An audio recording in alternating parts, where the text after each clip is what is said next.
Welcome. My name is Corey Prince, and welcome to the Google Ads Masterclass. Whether you know me or not, I've been doing Google Ads since August of 2010, and over the course of my career, operating it for my own company, for a real estate company, I've had hundreds and hundreds and hundreds of people ask me, hey, can you run these ads?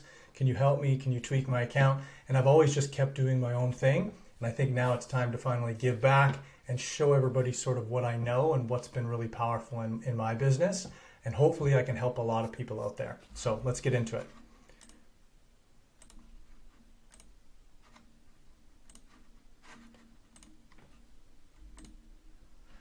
So welcome to the Google Ads Masterclass. Here's what we're going to cover. We're going to start with the power of Google Ads.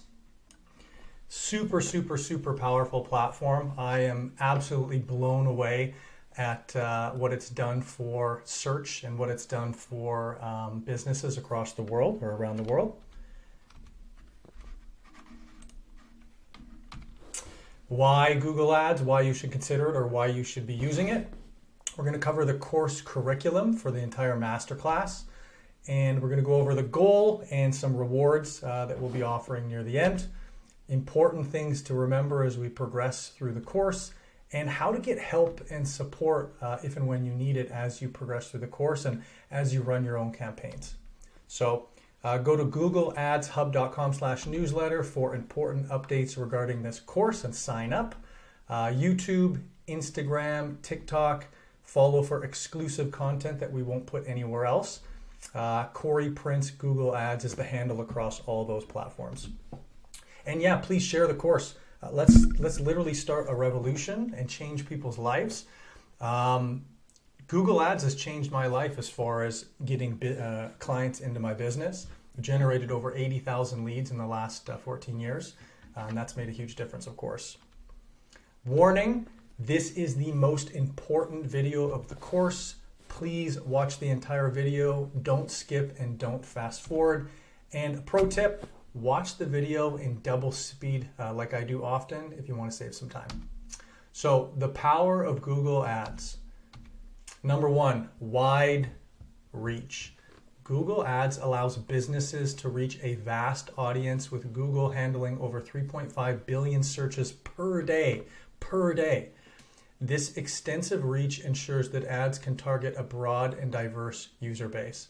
I can't overstate how powerful that is. Google has between 80 and 92% of worldwide internet search traffic, search engine traffic.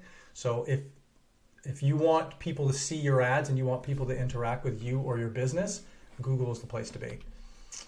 Targeted advertising. Advanced targeting options enable advertisers to reach specific demographics, locations, and user behaviors, ensuring that ads are shown to the most relevant potential customers. Yeah, targeting is massive. When I think back to traditional advertising, let's say a billboard. You're driving down a street or a highway and there's a billboard for toupees, and you don't need a toupee. You see, and it's kind of like spam in your space. You look at it, but you don't think anything of it. But imagine somebody goes on Google and searches, I need a toupee or affordable toupees in California. That's a really, really good person to get your ad in front of. Measurable results. Google Ads provides detailed analytics and reporting tools, allowing businesses to track the performance of their campaigns in real time and make data-driven decisions to optimize results. That's one of the biggest factors that drew me to Google Ads in the beginning. Is I just knew everybody's eyes were there, number one. But number two, I knew that I could track it. If somebody sees your ad in a newspaper or sees it on a billboard, like I mentioned before, they may tell you or they may remember that that's where they saw you. And they'll tell you, and then you can determine whether you want to keep spending money on that source. But with Google Ads, you can actually see down to the keyword which ones convert into transactions for your company. That is super powerful, because then you can stop bidding on the ones that maybe get lots of leads or lots of clicks, but they actually don't convert into a sale and revenue for the business. Cost effective. The pay-per-click model effectively allows you to advertise and have your ad shown for free. If somebody doesn't click your ad, you do not pay at all. You pay zero. When they click your ad, that's when it generates a cost. The pay-per-click model ensures that advertisers only pay when users click their ads, making it a cost-effective option for businesses of all sizes to control their advertising budgets and maximize ROI. So why Google Ads? High visibility. Google is the most widely used search engine, 80 plus, that's being really conservative. It's probably closer to 90 or higher. Worldwide market share, providing unparalleled visibility for ads, which appear at the top of search results on partner websites and across the Google display network. So you can have your ads show up on Google through search when somebody searches a keyword. You can also have it show up on all their search partner networks, the display network. You've seen these before. You've searched for something on Amazon or you've searched for something somewhere, and then all of a sudden you see ads that are showing you ads for things that you were just looking at or you're just discussing. That is the Google Display Network. So it's a very powerful tool to remarket to people as well as just to get in front of them for the first time. Real-time control. Google Ads allows advertisers to adjust their campaigns instantly, providing flexibility to change budgets, targeting, and add content based on performance and market conditions. It is super powerful what you can do in Google Ads. Even some other automations can do that for you, but it allows you to daily, weekly, monthly, whatever frequency you want to audit it, take a look, make tweaks, and then compare to what you've done before. So it gives you lots of control instead of an ad campaign you pay for 2 months, and then you have to see how many people call or fill out a form on your website. Flexibility. Google Ads offers various ad formats, including text, image, video, and even shopping ads, catering to different marketing goals and strategies. This is a big reason why I use Google Ads as well. Ad customization. So advertisers can customize their ads to match user intent and search queries, ensuring that the content is highly relevant and engaging for the target audience. I'd say user intent is one of the biggest reasons I started using Google, because when I think about a Facebook or I think about other advertising sources, you're kind of doing the billboard. You might be able to select for their interests, so people that are more interested in something, but they haven't in that moment said, hey, I want to see information on this. You're kind of just showing it to them like a billboard. With Google, if somebody searches toupees or motor oil or whatever it happens to be, in that exact moment, they have the intent to look at and potentially purchase or get information on what they're searching for. I can't overstate how powerful that is. It is absolutely a game changer in advertising, and it has been ever since Google started doing it. Comprehensive targeting options with options to target based on keywords. Keywords, location, demographics, interest, and device types. Businesses can precisely reach their ideal customer. So targeting is massive. In my real estate business in Vancouver, British Columbia, in Canada, one way that I would ensure that I was getting leads of people that were interested in buying in Vancouver, even if they weren't searching Vancouver listings, is there's a setting in Google Ads where you can see where their IP address is, where they're actually searching from, or where they're likely to be, or where they have been, that IP address has. So you can target particular keyword phrases based on that, and then you're not going to get 100% those people are for sure going to buy a house in that particular area, but they're very, very targeted and they're very likely to. And then you can deliver ads to them that reflect that likely search intent or that likely buying decision.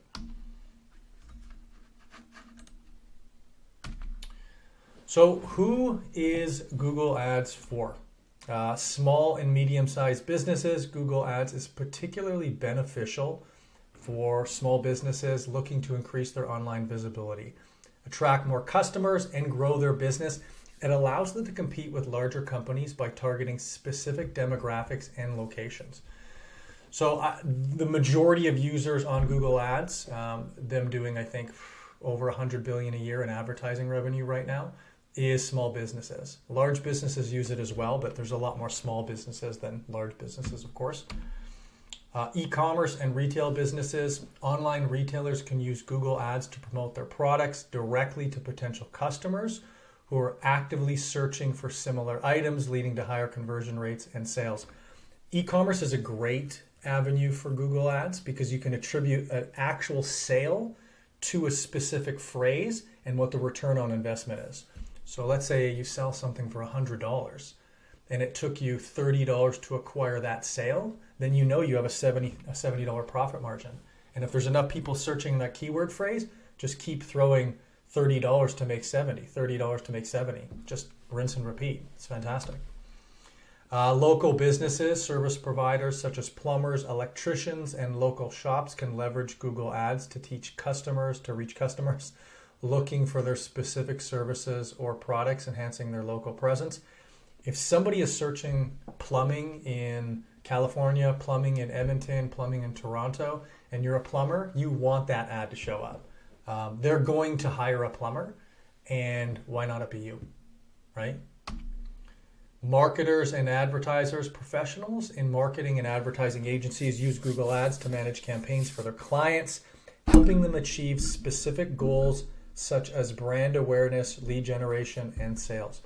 Again, applicable for marketers and advertisers, of course, because it's an advertising platform. And large enterprises and brands. Large companies and well-known brands also use Google Ads to maintain their market presence, launch new products, and reach a global audience through sophisticated high-budget campaigns. You're probably not going to be one who's going to spend millions of dollars per month, which a lot of large companies do in Google Ads. But here's the good news. You can still compete with them in Google Ads because the secret about Google is they don't take the highest click. They take the most relevant advertiser for that user. And if Apple is willing to pay more than you, but their ad campaign sucks, you'll win. It's a fact. So my story and results with Google Ads so far. So I was born and raised in Alberta, in the prairies, if you will. I've often heard it referred to as the Texas of Canada because it's oil country. I moved to the Lower Mainland, so Greater Vancouver, where the Olympics were in 2010. In the early 2000s, I was there for when the Olympics were there, and I was selling, all sorts of things. I was selling cars, diamonds, gym memberships. I sort of went through a bunch of different variations of sales industries. And one time at a cocktail party, a friend of mine, Jay, actually said, "So you get paid a percentage of the deal, right?" And I said, "Yeah." And he said, "Well, why would you sell something for $20,000 when you could sell something for $20 million?" And I said, "Good point." So 30, 45 days later, I had my real estate license and I was off to the races. The problem with real estate is that you're your own business. Every realtor is their own small business. And when you first get your real estate license, sometimes even friends or family are a little reluctant to use you because you're new and you might not stick this out or you might not know what you're doing. And if you're dealing with their single largest asset, that can be scary for them. So I needed to find a way to acquire a consistent pipeline of clients, of prospects that I could call and interact with and try to provide services for. So Google was the way I did that. The reason being is I thought, where do people look for real estate in 2010?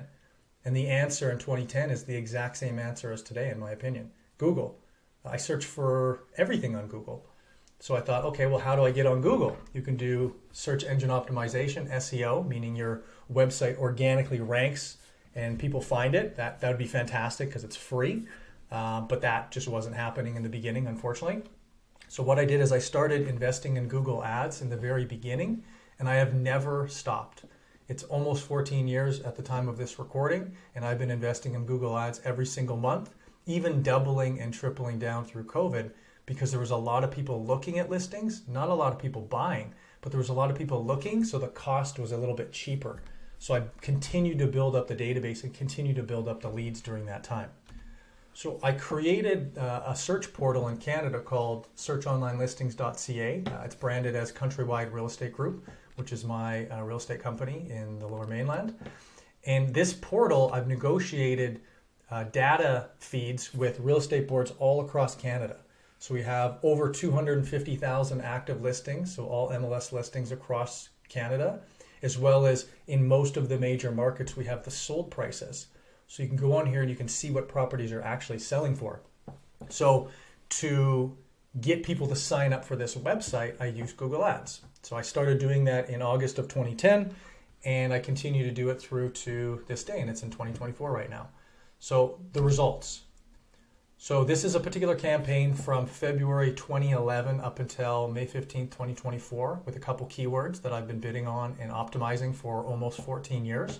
And you can see it's acquired 583,000 clicks, almost 63,000 conversions at $1.45 per conversion. And that's Canadian for the rest of you that are in America or the European Union or anywhere else in the world. That's about $1.05, $1.06 US.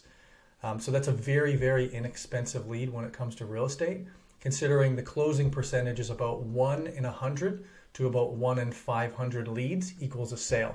So $100 to $500 in cost, or 100 to, let's say, $700 or $800 in cost for a sale, which the average transaction generates about $10,000 in commission for a realtor. So it's a very viable way to do business, to have low lead cost, have an abundance of leads, and be able to convert them into closed deals. So let's talk about week 1 of the course. So welcome. This video is part of week 1. It talks about my results, my history, where we've come from, where we're going, why I use Google Ads, and why I believe you should too if you have a business, and how to get support as we progress through the curriculum and through the course. Video 2 is an introduction to Google Ads. It's an overview about how Google Ads works and the benefits for businesses. Video 3 will be getting started with Google Ads. So it shows you how to sign up for a Google Ads account, setting your account preferences, and navigating the dashboard so you just see how it all lays out and how it all works. Campaign types, we'll talk about search, display, video shopping, app campaigns, primary objectives and goals for each campaign type. There's a bunch of different campaign types, and it really depends on what your ultimate goal is for a lead or for traffic, or basically what your goal is. Do you want people to call you? Do you want people to sign up on your website? Do you want people to visit you in person? Like, what are you trying to accomplish here? Budgeting and bidding is going to be the next video. So understanding bidding, manual versus automated. They allow you to use AI tools within Google Ads to automate that process for a bunch of different objectives. So we'll speak in great detail on that. Keyword research. The keywords you choose are maybe the most important thing that you do, other than your ad copy and your landing pages. So the types of keyword match, keyword research tools, and just helping you build a keyword list in that first week. So you're ensuring that you're targeting the kinds of people that are going to purchase what you're selling. Understanding quality score. Quality score is a score that's within your ad account that determines your likely relevance of an ad for based on a specific keyword for a particular user. Some factors that affect that, how to improve your quality score, and what the impact that's going to have on your ad performance is going to be that video number 7. Video 8, ad formats, overview of available ad formats, text ads, responsive ads, display ads, video ads, etc. And number 9, ad groups. So what are ad groups? Structuring them effectively, and just overall best practices for when utilizing ad groups within Google Ads. So the course curriculum. So week 1, which is what we're in right now, this is Google Ads launch. This is all the foundational aspects of how Google Ads works and how you put campaigns together and how you structure everything. That's all available here in Google Ads Hub where you are. Course curriculum, week 2. Anybody who needs more help after that into ad creation would be week 2. Week 3 is optimization of those ads and getting better performance out of them as time goes on. Week 4 of the course will be advanced strategies.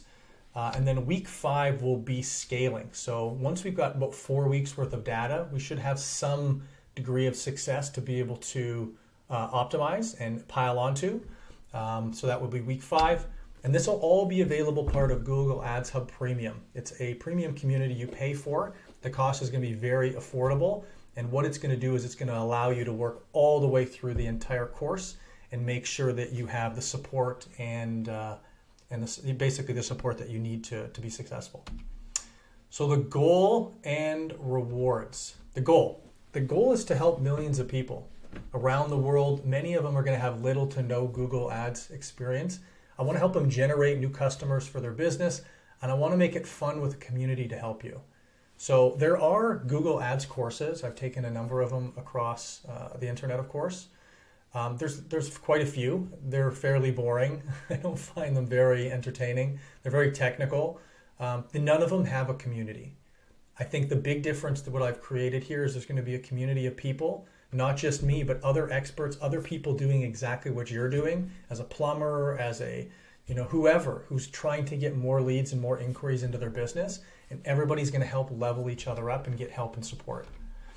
The vision, I want to see massive amounts of new leads and customers for businesses all over the world, all while controlling your cost to maximize your profitability. I don't want you to spend thousands of dollars on advertising and not know how much money it made you or if it lost you money. If you spend $1,000 on advertising, I want it to be multiplied 2, 3, 4, 5, 10 times what you spent on it coming in as gross revenue or net profit. That is something you can track in granular detail in Google Ads. I need your help. I want you in on this vision. We need an abundance mindset. There is enough for everyone. You can change millions of people's lives with this information. I can't do it alone. I need your help. Please share this course so others can benefit from it as well. Freedom. The main goal is to help you achieve abundance and freedom in your business. Do what you want, when you want. All businesses need leads. Having more leads than your business can handle equals a successful business. It's that simple, right? And it's possible. Consume the information, but more importantly, implement and take action. Nothing happens without action in this world. Join the Q&A calls, be eager to learn, and just do it. Actually do it. So, the rewards, wins. Share your wins inside the school community to inspire others. Get the chance to win a 1-year free Google Ads Premium subscription and personal Google Ads coaching calls with me to take it to the next level. So, the Q&A calls are available in the community. And I'll get on there and I'll do a live stream and answer live questions about what I would do to tweak little issues that people are having or structural things with their account. And over time, the more you attend these, the more results you're going to get. So how to enter. So screenshot or Loom video your Google Ads account success and show other people how much your hard work is improving lead flow and other key metrics in your business. We're going to choose one winner per month to be added to the Hall of Fame, and they'll get a 1-year free access to Google Ads Hub Premium. I'll also personally coach you on a one-on-one call for that winner to map out a plan to take your Google Ads account to the next level. I want people to contribute to the community, and I really want to reward the ones that do with personal attention and personal auditing of their account so that we can get a better result for them. Some important things to remember. You don't know what you don't know. Like, how much is that costing you? Like, seek constant improvement and follow the steps. I've been involved in education for a really, really long time as far as educating myself on Google Ads or real estate deals or self-help books, whatever it is. The more I put into that, the more I work on myself and the more I grow, the better my life is. It's just that simple. It's all up to you. You're responsible for your results. I will give you everything, but you must act on it. You must act on it. It's the only way that anything ever gets done. Now, it's simple, but it's not easy. You must embrace the resistance. Remember that a plane takes off against the wind. You really do have to embrace when things are challenging. Even putting together a presentation like this. There's a phrase I hear a lot from people in the community that I deal with that is kill the perfectionist. If you're continually trying to make everything perfect, you'll basically just keep working on it and you'll never iterate, you'll never actually do it. Just do the thing. If you do the thing, you can get the result. Do the work. Speed is perfection and nothing happens without action.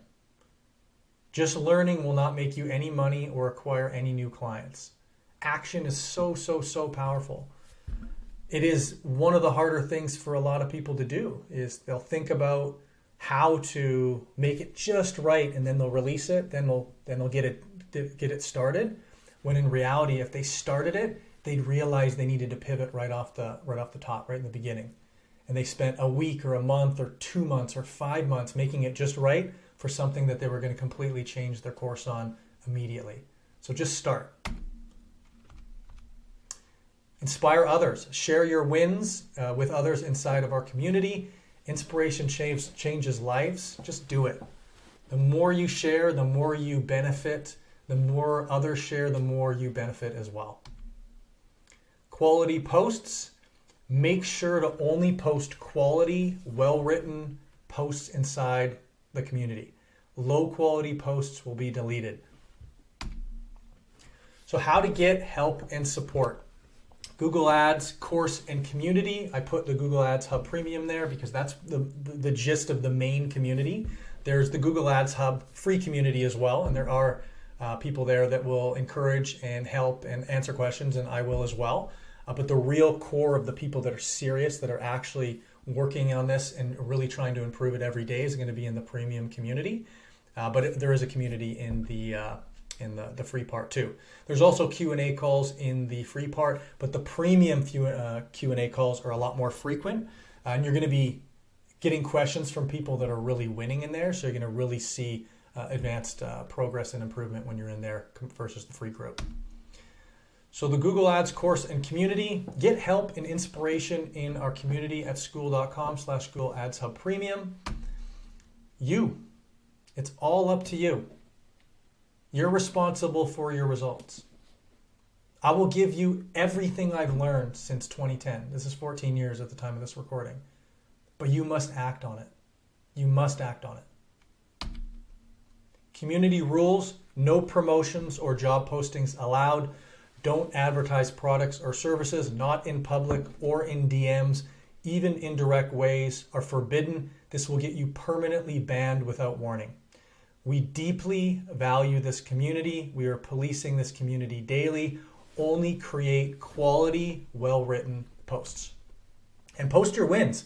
Share your successes with others. This is a community of winners. Inspire others with your wins and work hard to get yourself on the Hall of Fame list. Win a 1-year free access to Google Ads Hub Premium. And help others. Do you know the answer to a question somebody's asked in the community? Answer it. You'll be rewarded handsomely. I promise you. Quality posts. Quality posts get quality answers. Write thorough posts. Include images and Loom videos so people can really help you and everybody can really understand what you're trying to accomplish. So how to get help and support. Google Ads course and community is what we just discussed. The Q&A calls are every week in Google Ads Hub Premium. I will host those personally. I'll also bring in other experts from time to time to field questions. And it's in real time. You actually ask your question in real time in the chat, and then we answer them in real time. So if you're having a sticking point or your ads aren't performing or whatever it is, literally just come on and ask us, and I will answer the question for you and give you some guidance on how to move forward. Newsletter, the course updates, it's 100% free. So make sure to go to googleadshub.com/newsletter, put your email in, and then you'll get updated on important updates regarding this course. So summary. Understand the power, the absolute monumental power of Google Ads. It has been such a game changer in my business. And the thing that I really want to stress here that a lot of people don't think about Google Ads, they kind of think of it as like you pay and then you get at the top. And the reality is the way Google Ads works, the thing that makes Google super valuable to you and me, which we both use, is when you search something on it, it gets you a result almost immediately. If Apple was willing to pay $100,000 per click and I was willing to pay 10 cents per click, but Apple's ad, that's for instance, let's say it's XYZ widgets is what somebody searched, and Apple's ads talked about motor oil, Google will not deliver that ad. Eventually, they'll stop delivering that ad, even if it makes them $100,000. The reason being is the value in Google is what you search there, you get. So it's not worth them to take $100,000 when if they deliver more value, they make hundreds of billions of dollars. So super powerful platform, and I feel like that point is not really well understood by most people. Take massive action. This opportunity is hotter than ever. Google is where your next customers are searching, so get out there and capitalize. You can find new customers on Google. They're already looking. You just need to get your ads and your offer in front of them, or service or product. Google Ad Hub, googleadshub.com/testimonial. Leave a testimonial, win special prizes. I really appreciate you if you go there and leave a testimonial for what you think of the course or any benefits. And yeah, let's pay it forward. I always like to end with a quote. So thinking is the hardest work there is, which is probably the reason so few people engage in it, by Henry Ford. Then thinking and structuring stuff can be very challenging. Action is very challenging too. So think about what you want to do and then act on it. And then act on it and act on it and act on it. And in the action, you will actually get the answers to what you think you need to change. But if you don't act on it, you will not get those answers. So that's the end of our Welcome to Google Ads Masterclass. The next video will be coming up shortly. I will see you there. Thank you so much for taking the time. Let's get after it. Welcome back. This is Introduction to Google Ads. Just the very basics, give you an understanding of how it all works. My name is Corey Prince. I've been doing Google Ads campaigns for my business for well over 10,000 hours of experience for my real estate business since 2010. And I'm excited to have you here to check out the course, to check out sort of how everything works. And what we're going to do is we're going to go through the basics and explain everything for you. So grab a cup of coffee, grab a cup of tea, give yourself a pat on the back for learning something new or improving a skill that you already have and want to improve. And let's get started.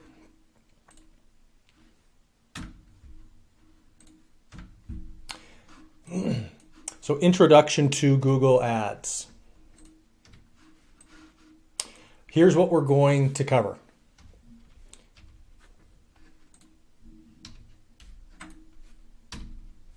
Overview of Google Ads, how Google Ads works, benefits for businesses, some real world success stories, as well as a course overview to give you an idea of what's coming next and what you can expect to learn as far as outcomes. So as always, go to googleleadshub.com/newsletter for important updates regarding the course. Follow me on YouTube, Instagram, and TikTok for exclusive content, often new things that I'm thinking of or new things that I'm testing. I'll put there first. So definitely go there, YouTube specifically. At Corey Prince, Google Ads across the board there. And share this course. Let's literally start a revolution and change the world. I know that sounds pretty hyperbolic, but honestly, Google Ads has been just a complete game changer for my family and for my business. It allows us to get in front of potential clients and show them what we offer. And without that, there is no business. So share the course and help other people out and help yourself out too. Warning, this is the most important video in the entire course at the present time. So do not skip, watch the entire video and don't fast forward.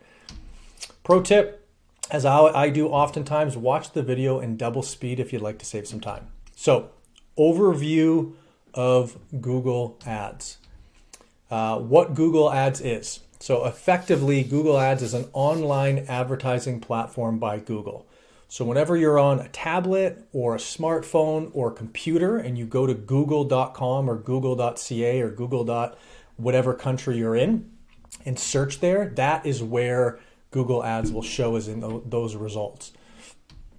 The different types of Google Ads, there's search ads, display ads, video, and shopping ads. They all have their purpose. They all have their use. Search ads are the ones that I've done the most with and had the most success with. So that's when you search something like XYZ widgets on Google, wherever you do, whether it's a smartphone, a tablet, or a desktop, it doesn't matter.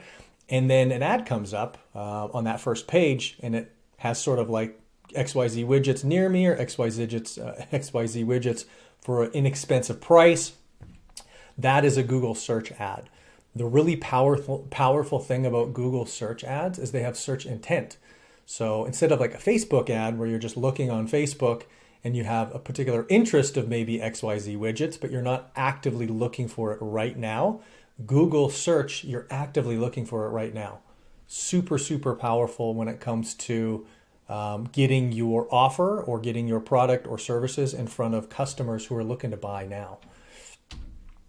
It's a pay-per-click model. So effectively, advertisers only pay per click. You get to show your ads for free. So you do not pay per impression. An impression is when an ad shows up in front of somebody. That's totally free. Your name, your brand, your whatever your offer is just gets shown to thousands or tens or millions of people for absolutely free. When somebody clicks that ad and it goes to your landing page or your website or calls you or downloads an app or goes to your product page, whatever it is that you choose, that's what you pay for. So it's a really, really great way to only pay for a specific result, which is somebody taking the next step. So how Google Ads ads works? It's an auction system. So the ads compete for placement on bids and relevance. And relevance is a really key term in Google Ads. It's one that a lot of people don't understand. They kind of think it's like normal advertising or billboard advertising where you put a billboard for whatever you're selling, you show it to everybody, and a tiny person or tiny fraction of those people will actually be interested in what you're offering because it's not targeted. It's just throwing everything at a wall and seeing what sticks. So relevance is what the name of the game with Google. So when you go on Google and you search XYZ widgets, the ad that shows better say XYZ widgets or better say something that's aligned with what that person's searching for, or Google's going to deem it not relevant, and it's going to eventually stop showing it no matter how much you as an advertiser are willing to pay. I know that shocks some people. They think, well, Google will just take your money. It's not true. Google does $100 to $200 billion in advertising sales per year.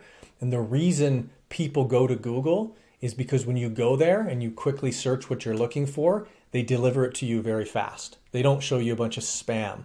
They effectively show you what you're looking for. And if those ads match what you're looking for, people don't really care if it's an ad versus an organic result. They just want what they want.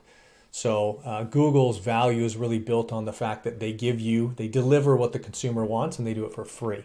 And then of course they sell advertising space, which is one way they make money.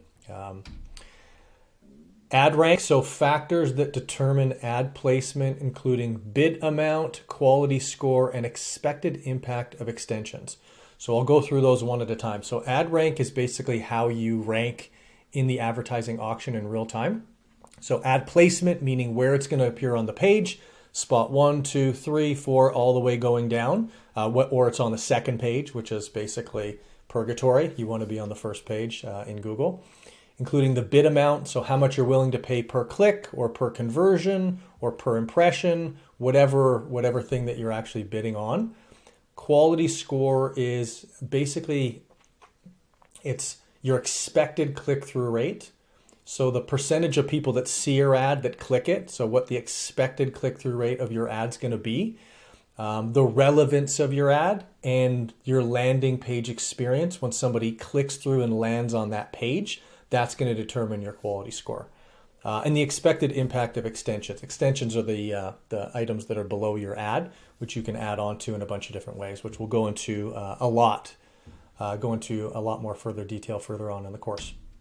So ad components, the basics are keywords, ad groups, campaigns, and how they interact. So the hierarchy goes campaign, ad group, keyword. So campaign's the top hierarchy level, ad group is next, and then keyword is next. The way you structure those is going to have a gigantic impact on your success, on the relevance of your ads to the people searching them, and what landing page you direct them to as well. So the benefits for businesses, search market share is between 80 and 93% worldwide. Some people think it's a little less. In the 80s, I think it's probably closer to the high 80s or the 90s at the time of this recording. But that means that, let's say it's 80%, let's say it's on the low end. 4 out of 5 searches on the internet are on Google. Like that is the market. That's an absolutely crazy stat, but it's true. And if you're listening to this and you're thinking of doing Google Ads, or you're wanting to improve your agency that already does Google Ads, what you're thinking is, yeah, I go on Google as well. Everybody listening to this and everybody interacting with this also does the same thing, 4 out of 5. So I remember when Google came out in the 90s, in the late 90s, and Yahoo was around. And I used to search on Yahoo because Google wasn't around yet. And I heard of Google, so I went to Google and I searched, and the results were really good. And I was like, wow, that's pretty amazing. I went back to Yahoo because that's where I was always going. So I just went back to what was familiar, and I searched a similar keyword phrase. And it was just spammy stuff that had no relevance to what I was searching. That was the last time I ever searched using a search engine like Google or using a search engine like Yahoo versus Google. It was the last time I ever did it. So it really shows how important relevance is, and the market has spoken. Google is the search portal for sure. So another benefit is targeted advertising, reaching specific audiences based on search terms, location, interests, and more. That's another really powerful concept or reason to use Google Ads is targeting. So you can target when they're searching for specific terms. Obviously, that gives you an idea into the window of what they're thinking. Location, where they're searching. If you're an in-person business where they need to visit you, you need to target people that actually can visit your company or business on in person. Interests, so what they're interested in. There's other things too. There's demographics. There's all sorts of things that you can factor in and you can search by and you can target by, which makes the overall message that you're sending to the person who's going to see the ad more relevant to them and more targeted to them. There's a misconception that people don't like advertising. People don't like advertising that's wrong. People don't like advertising that's spam. If I am looking for a particular part for my car and an ad pops up that has that part for a better price with a ton of reviews at a reputable company, I'm not mad that that's an ad. I'm actually happy that it solves my problem. And I would say you're probably the same too. So measurable results, tracking performance metrics such as clicks, impressions, and conversions. That is one of the most important things with Google Ads versus traditional analog advertising like bus benches or print media like newspapers or billboards, is that you can attribute sales or leads to specific keyword phrases specifically. What that means is if you're putting $2,000 a month into your Google Ads campaign, or 200 or whatever the number is, and you can attribute 3 sales to it that brought in 300 per sale, you know your exact return on investment or loss. So you actually can make educated decision based on what's being profitable for your business in real time. And those decisions made quicker actually saves you money and increases the revenue for the business. Cost control, setting daily or monthly budgets and adjusting bids for better ROI, return on investment. So this is how I control costs in my campaigns. Is I set a daily budget. So let's say you want to spend $300 per month. You just set a $10 a day budget. On average, each month is about 30 days. So no matter what, Google will average over a particular period of time that $10. One day might be 8, another day might be 13, but they will not charge you more than that 300 over that 30-day period. And it allows the algorithm and allows the ranking within Google Ads to really dial in what it is that it's trying to accomplish for you, which is to get you a particular return on investment or whatever objective you choose in Google Ads. You can also adjust bids based on specific times of day or specific areas or locations. And as time goes on, you'll get better and better data for your campaigns to realize that people searching between this time in this area actually converted a higher amount and give you a lower cost per lead and more profit. So of course, you're going to want to double and triple down on campaigns and on adjusting bids in data points that you find that react like that and actually give you that insight. So some real world success stories are up next.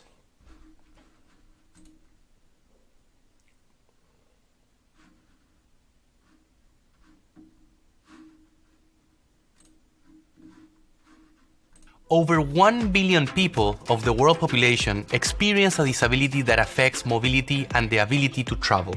Our purpose at Wheel the World is to make the world accessible and allow people with disabilities and their families and friends to find and book travel experiences and travel without limits.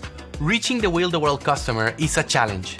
Since we appeal to such a specific market, it is crucial for us to implement the best strategy for customers to find us in order for us to earn their trust. Google Ads is essential in our marketing strategy because in that way we can connect with people that are looking actively for accessible travel. We've been using Google Ads since 2020. Google has played an important role in our marketing strategy, helping us reach the right leads and maximizing the number of bookings. This year, our expected bookings growth is 5 times what it was last year. And that is directly attributable to our investment in Google Ads and HubSpot integration. We strive to understand our customers and assist them with booking an accessible hotel or adventure excursion at one of our 200 destinations, which is aligned with their needs. People with disabilities, we have been so challenged to find reliable, accessible information and accessible services in order to travel. Our mapping team assesses each of our hotel rooms listings for 200 data points of accessibility. We are proud to play our part as change agents in this world.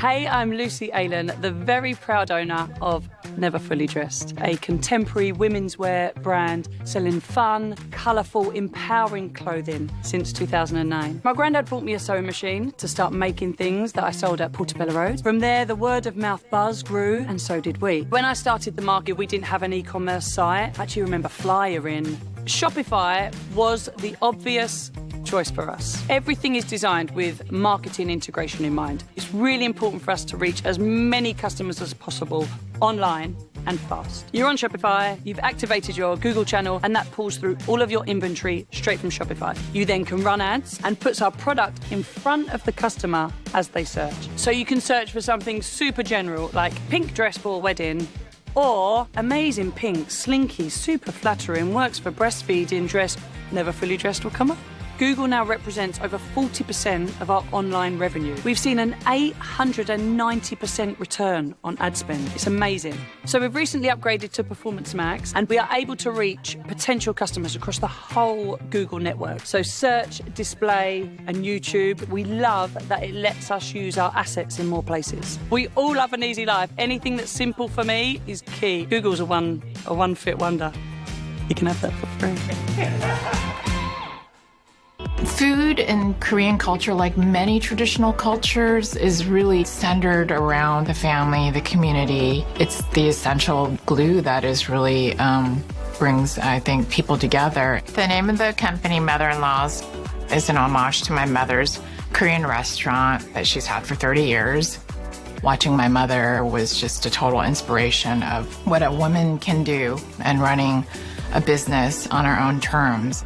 That time, 한국이 굉장히 살기가 좀 어려웠어. Means 그때 미국에 가면은 아이도 잘 키우고. If my mother hadn't started the restaurant and had that special kimchi recipe, I wouldn't have been able to take that on as a legacy. And I really wanted people to understand that you can have kimchi not just with Korean food, but it's in the context of anything that you're eating. It was really this sort of being a bridge of traditional recipes and modern current recipes. We started using Google Ads in 2020, and we saw an amazing growth on our online sales. Google Shopping has helped us get us in front of consumers that may not know about Mother-in-Laws and make it easier for them to find us and to shop for kimchi.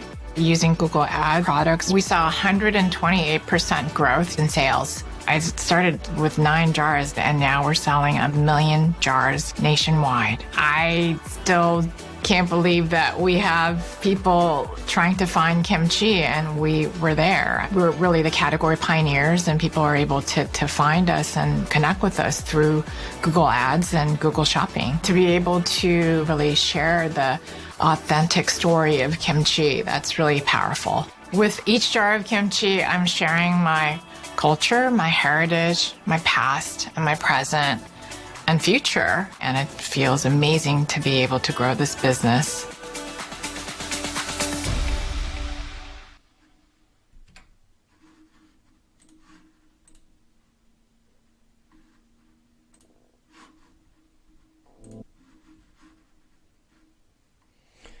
Welcome back. So yeah, there's a couple success stories. I'm also one too. Like I started in August of 2010 is when I started bidding on Google Ads. And the reason being is I got my real estate license in Canada. And I was living in an area that I wasn't from. So I'd only been there a couple of years and I had no family. I had some friends, but no family there. And I was about 27. So none of my friends had millions and millions of dollars to buy real estate, which is very expensive in the area that I was living. So I needed to find a way to build a predictable, consistent pipeline of people, prospects, leads that I could offer my services to and convert them into closed transactions and get referrals. So Google Ads is where I started with that, and I've never stopped. I've been doing it since August of 2010 to present time, which is 2024, and I'll continue doing it because the cost per lead and the ability to have just an abundant lead flow of potential clients is totally game changing. There's no business out there that doesn't need prospects and clients. If they're a brick and mortar, they need to come into their store. If they're online, they need them to click the ad or go to their website. And Google Ads, having 4 out of 5 searches on the internet being the place where people go, it's just absolutely a game changer. So let's move on. So the course overview, let me just put this up here. So what students will learn, they're going to learn setting up and managing ads campaigns, optimizing performance, and maximizing ROI. So we're going to go through completely setting up a campaign, structuring it all the way from campaign to ad group to keyword. Then as we get some data and we get some impressions and some clicks, we'll be able to optimize the performance and then eventually start to maximize the return on investment once we have sales or once we have leads. Really powerful stuff.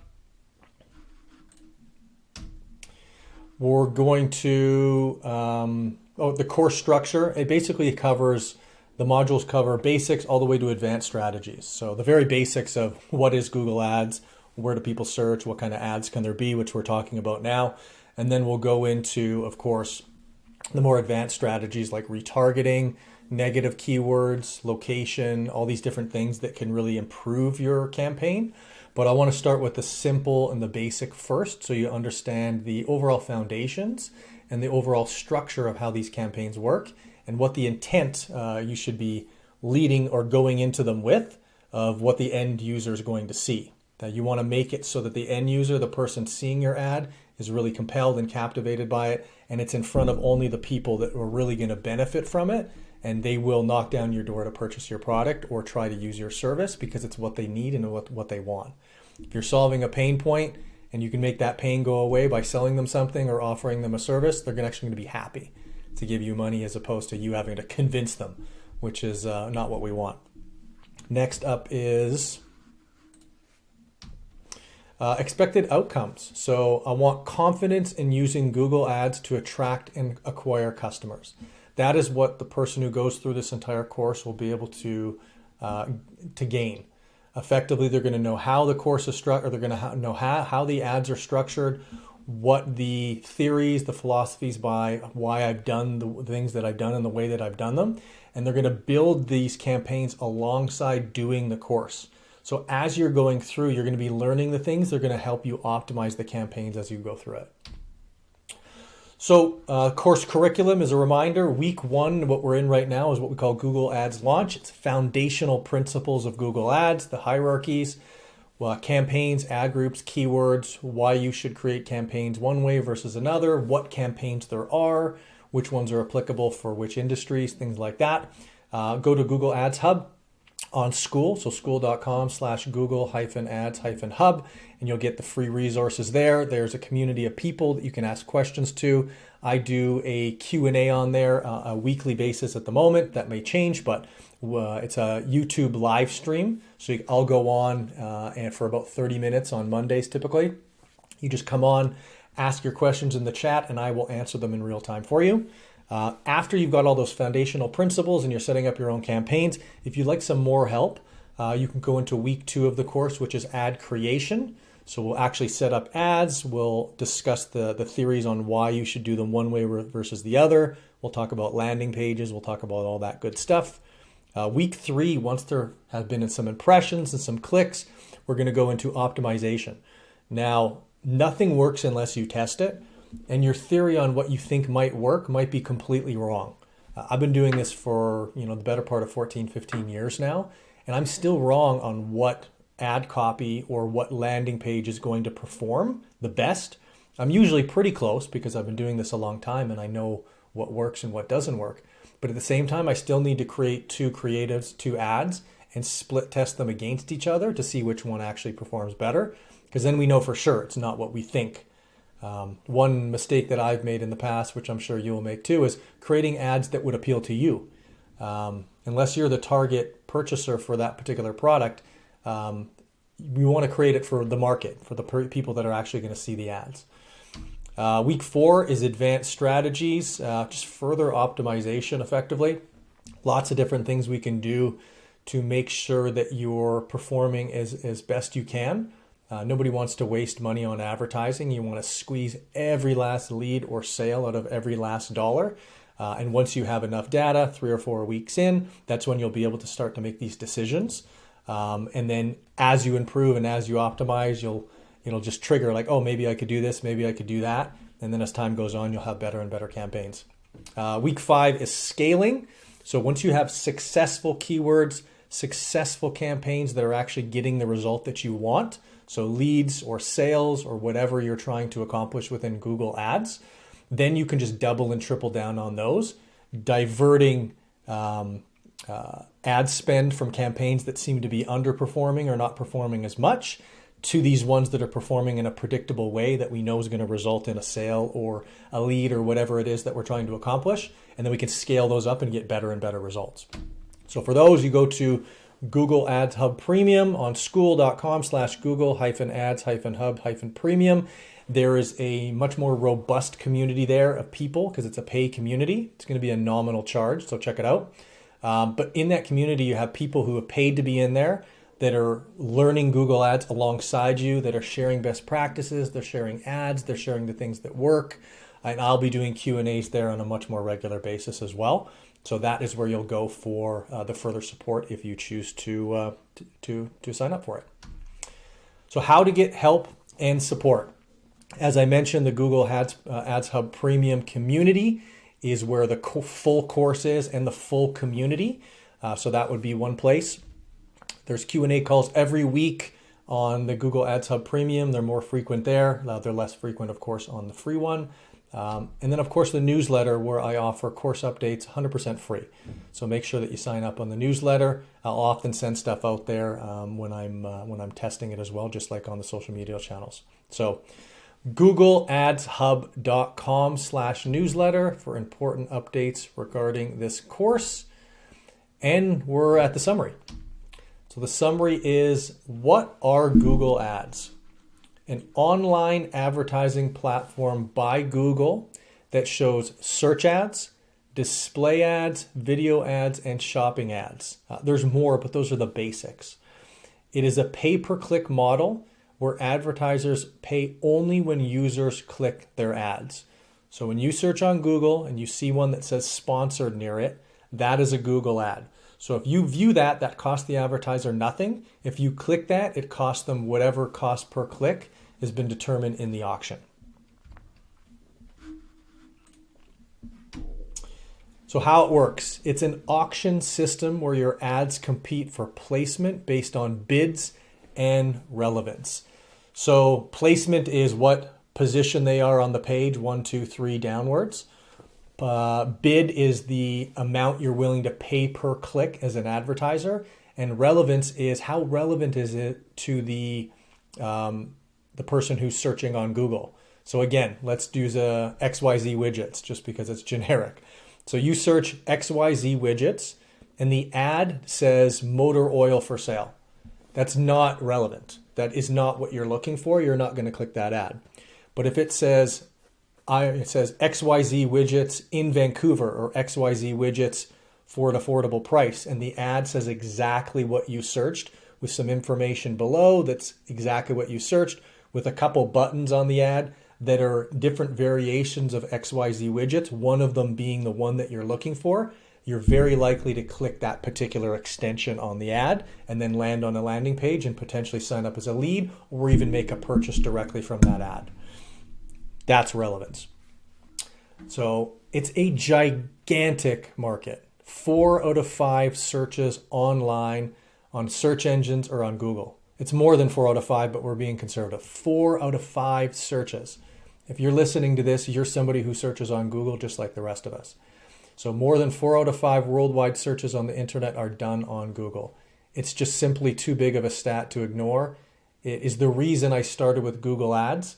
I played around with Bing ads. I've done that for quite a while as well as Facebook ads. I keep coming back to the biggest market. If you can solve this puzzle, if you can learn how to do this on Google Ads, you're going to have complete and utter abundance in your business. Cost control is super important. You can set daily or monthly budgets to ensure you only spend what you want. So that's a really powerful part of Google as well, Google Ads. As I said, I put a daily budget, so $100 a day, $50, $20, $1,000, whatever you choose per day. You know you're going to average that per day over a 7, 14, or 30-day period. So it allows you to know exactly what your advertising budget's going to be.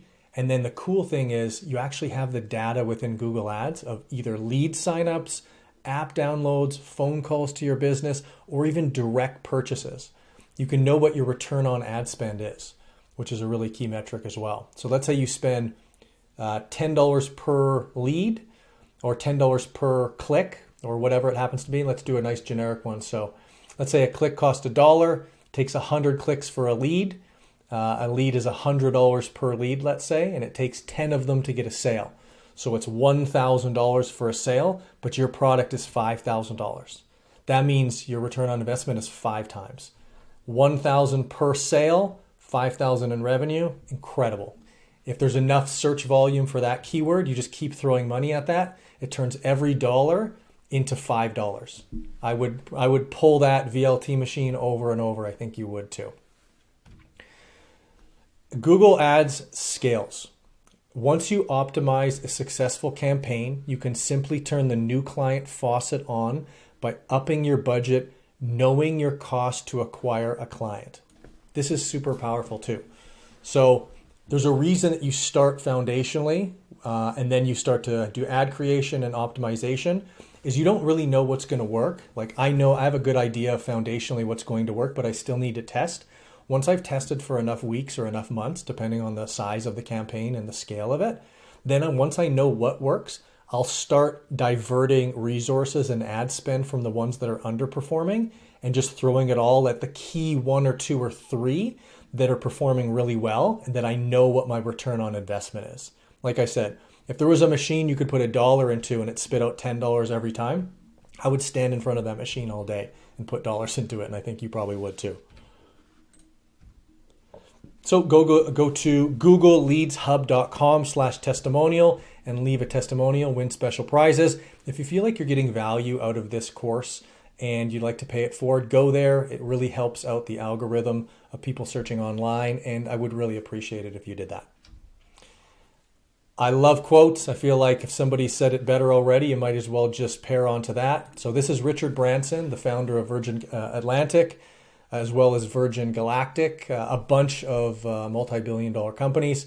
You don't learn to walk by following rules. You learn by doing and by falling over. So I think that quote is apropos and very relevant to this part of the course. You're probably either in the early stages of exploring Google Ads or you've done it and you want to improve. And it's a little scary. You're not sure sort of how this is going to work. If it's too complicated, just do it. Just start doing the thing and you will learn as you go. Waiting until something is perfect causes you to do nothing. There's a phrase that I really like called kill the perfectionist. Even when I'm creating these slides for this particular presentation, I at a certain point, I just need to finalize it, start recording, and the creativity and everything will flow. If you've chosen a path in life that you're actually passionate about and that you like, eventually it will just flow. You'll as you do it, you'll learn, where the ins and the outs are and where the philosophies are. So great quote by Richard Branson. I really appreciate you taking the time to listen. I really appreciate you just doing something new, either something new or trying to improve something that you're already doing and improve that skill. Nothing happens without action. So let's get to work. I really appreciate you taking the time. Let's go. In today's video, we're actually going to get started creating an account if you don't have one already with Google Ads. I'll show you around the dashboard. I'll show you billing. I'll show you just how everything gets set up. We're going to get started to be able to create campaigns and really understand how this all works. So let's get started.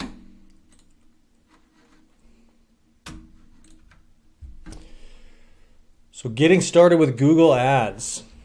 Number one, how to sign up for Google Ads. So we're going to walk you through that.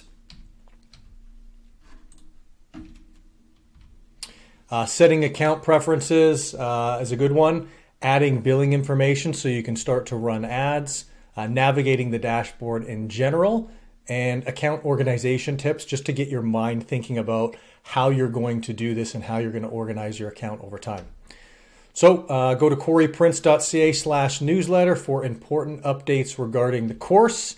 You can follow me on YouTube, Instagram, TikTok. Really helps me out with the algorithm. Follow for exclusive content. I'll often test stuff there, try stuff out, let that audience know first. Cory Prince Google Ads is my handle all around. And please share the course. Let's start a revolution for small businesses and help people really acquire more customers for their business and buy more abundance in their businesses. Warning, this is the most important video in the course as of right now. Watch the entire video, don't skip, and don't fast forward. Pro tip, as always, feel free to watch the video in double speed if you'd like to save some time. I'll sometimes do 1.25 or 1.5 speed. Double speed can be pretty fast sometimes, but feel free. First things first, signing up for Google Ads. So this is the page you're going to want to go to. There's a bunch of different ways to do it, but this is one. Click sign up for Google Ads. You're going to put in the information. You're going to add your business information. If there's a business you're going to put it under, you're going to link any accounts if you'd like to, as far as if you have a YouTube channel, a Google business profile, which is what you see when you're on Google Maps. This will link them, and then you're going to want to add billing information, which I'm going to show you in Google Ads here in a second. So choose the billing country, the currency, all that sort of good stuff. If you have a promotional code, enter it in there and then click apply. Near the end of the course, I'm going to show you a way to get between a $600 and an $1,800 credit with Google Ads to get started with. Super helpful, really helps you get your feet wet and started creating ads when you actually have a bit more money to go with. That's it for that. So next up is navigating the dashboard. So let's actually log into Google Ads.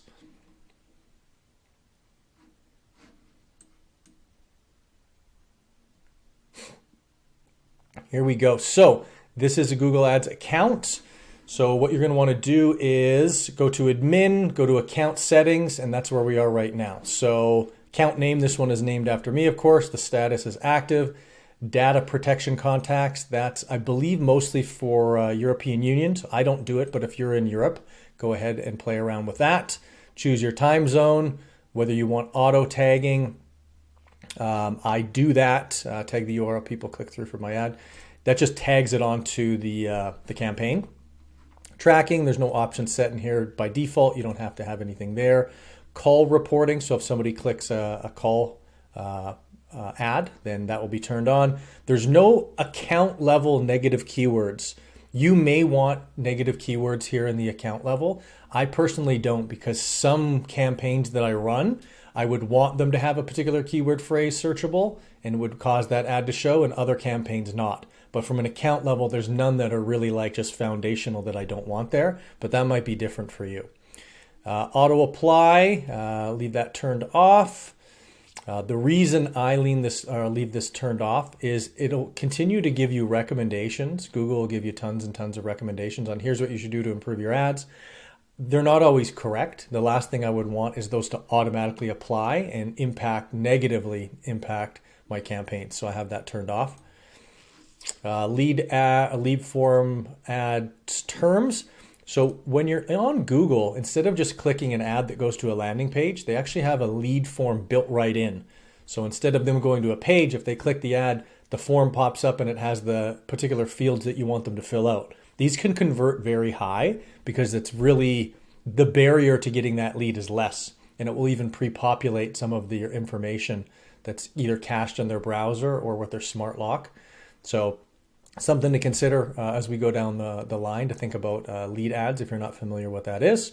And then customer match, smart bidding and optimized targeting. You can use customer match lists in smart bidding and optimized targeting. I do that. You can turn on conversion-based customer lists as well. These are fairly advanced for us just going through the dashboard, but I figured I'd show you just the basic account settings. Preferences. I'll sip of coffee. So preferences, just the basics as far as the display language, number format, time zone, recommendations for your business, advertiser programs. Go through that, figure out what you think makes the most sense for you. Notifications is a fairly big one. So this you'll want to see. I can leave them all on, and then I prefer to do that and then back off any that I feel like I'm getting too many of or that I don't want to see. Google's pretty good about not overloading you with stuff if you turn everything on. So I have everything on, but it's up to you whether you want to do that as well.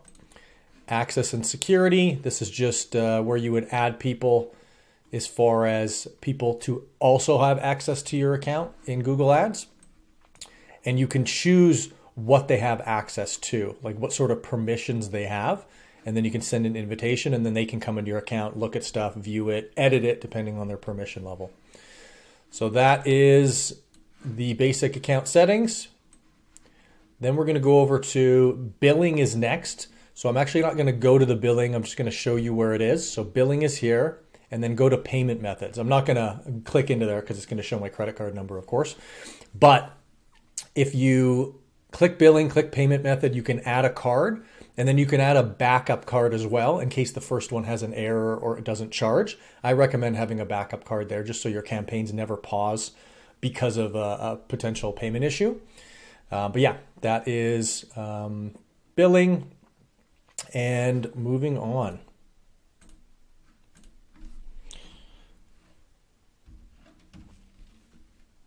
Actually, I'll go back to the dashboard here. So my favorite part of the dashboard, and I think a place you're probably going to spend a lot of time, is in campaigns. So Overview does it as well. Overview will show you all the campaigns that you're particularly running. So right now I've got it set to, where is it?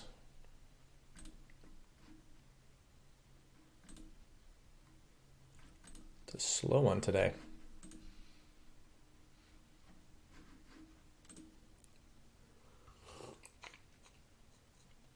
There we go. So I have it set to a display campaign. So there's no data showing here. This is intentional. I don't want to have you focusing on particular campaigns until we sort of have an understanding of how the campaigns and how the dashboard actually look. So campaigns is probably the biggest one. Campaign, the hierarchy goes campaign, ad group, and then keywords and ads is at the bottom of the hierarchy. So start to wrap your head around the structure of that. Campaigns are here. Ad groups are below, ads are below that. We'll talk about experiments later. That will be in a further module. That's a more advanced feature. And then keywords as well. So that's the main foundational stuff that you really need to understand about the dashboard. It's going to spend most of your time. There's obviously a ton of other features. There's a ton of other things in Google Ads. But personally, I think you should really spend a lot of time in campaigns, in Google ad groups, in keywords, and in ads, and then just continually optimizing and viewing reports based on those. I've spent tons and tons and tons and tons and tons of time playing around in here over the years. And the thing that gets me the best return on my investment is just really focusing on getting enough data, getting enough clicks, getting enough impressions, and then going ahead and doubling down on the ones that are actually working. So just a quick overview: campaigns, ad groups, ads, and keywords are the main things that you're going to want to focus on. And this will give you a much more robust understanding of sort of how Google Ads works. So next up, we're going to do, from current slide, where is that?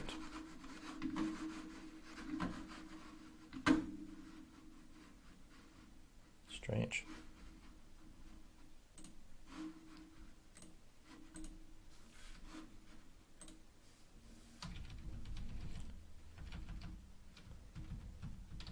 Okay, we already went through this stuff. Let me just quickly jump forward here. So account organization tips. So the way you structure and organize your accounts can have a big impact on the success of your campaigns. So number one, I recommend structuring your account hierarchically. Organize campaigns by overarching themes or goals. For example, product lines, services, geographic regions. You can use ad groups within campaigns to target specific subsets or categories with tailored ads and keywords. That's probably the biggest mistake I hear of or I see people making with Google Ads is they try to make a campaign too broad. So by making it broad, you're going to have a ton of keywords in there, maybe a ton of ad groups. But what's going to happen is the keyword phrases that trigger the ads are not going to be necessarily related to what the ad is delivering. So if you segment down into much more narrow ad groups and much more narrow keyword groupings, you're going to have a better user experience and therefore a better quality score with Google Ads. As I said, group similar keywords. Create tightly themed ad groups with related keywords to ensure ad copy is highly relevant to the keywords within each ad group for better quality scores and performance. It's kind of what I just said a few seconds ago. So think about it. So campaigns, ad groups, ads, and keywords. So if the campaign is about XYZ widgets, and then the ad group is about XYZ widgets, and then the keywords are a couple different variations of XYZ widgets, but not too many variations, so that what you can do is you can create ad copy that closely matches a couple different keyword iterations, so that when they search variations of those keyword phrases, the ad shows up. It might not be exactly the order of words that they searched in the same exact order, but the gist and the foundational understanding is going to be there. So XYZ widgets or widgets XYZ will show up on the ad, and they're much more likely to click through to it, which is going to increase your click-through rate and your quality score. So I recommend also utilizing naming conventions, which develop a clear and consistent naming convention for campaigns, ad groups, and ads to simplify management and reporting. Include key details such as target location, product service, and strategy and names. So this will just be like a moving target where as you start, you'll name campaign, whatever, an ad group, and the keywords within there. As time goes on, you'll probably start to utilize a really consistent naming convention, doing this, this, and this in every one, so that when you look at a campaign and you look at an ad group name, you know exactly what it is based on the naming convention that you've structured. Regularly review and optimize. Conduct routine audits of your account structure, keywords, and ad performance. Make data-driven adjustments to bids, budgets, and targeting to continuously improve campaign efficiency and results. Super important. A lot of wasted spend in Google Ads is by just setting something up and just letting it go for a really long time. You want to create a frequency of auditing, essentially, maybe daily, weekly, or monthly, depending on how dialed in the campaign is. But we'll talk about that later in the course as well, too. So go to coryprince.ca/newsletter for important updates regarding the course and the summary. So understand how the Google Ads dashboard is laid out, just basically, as we talked about where the settings were and where the campaigns, which is really the meat and potatoes, where the rubber hits the road on Google Ads as campaigns, where the basic account settings are, and how to update your billing details. Play around and get a feel for the system. definitely go in there and look at all the stuff that I didn't show you, just to give you an idea of sort of how it all works. But don't get overloaded trying to figure out and just understand everything at a really high level. You just need to have a 30,000 foot view of what the account looks like and how it structures. And as we move on and we start to create ads and you start to understand keywords and ad groups and further modules, it'll start to make sense. It'll start to become clear. I just don't want to overload you with too much information. I'd rather you just understand the basics and the foundations. And this will help you to, and this will inform you to create better ads and get better results for your business.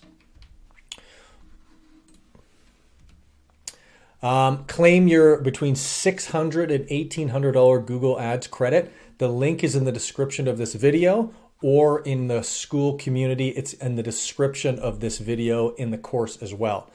Every little bit helps. There's a caveat to it. So between $600 and $1,800, what you have to do to get that credit is you have to spend that amount within 60 days and they'll match it. So let's say you're going to do $300 a month in Google Ad spend for 2 months. If you commit to that and do that, they'll give you $600. So you basically get your full $600 back, and they'll do that for $1,200 and they'll do that for $1,800 as well in a 60-day period, as long as you're a brand new account and you've never done Google Ads with that particular email address and that account before.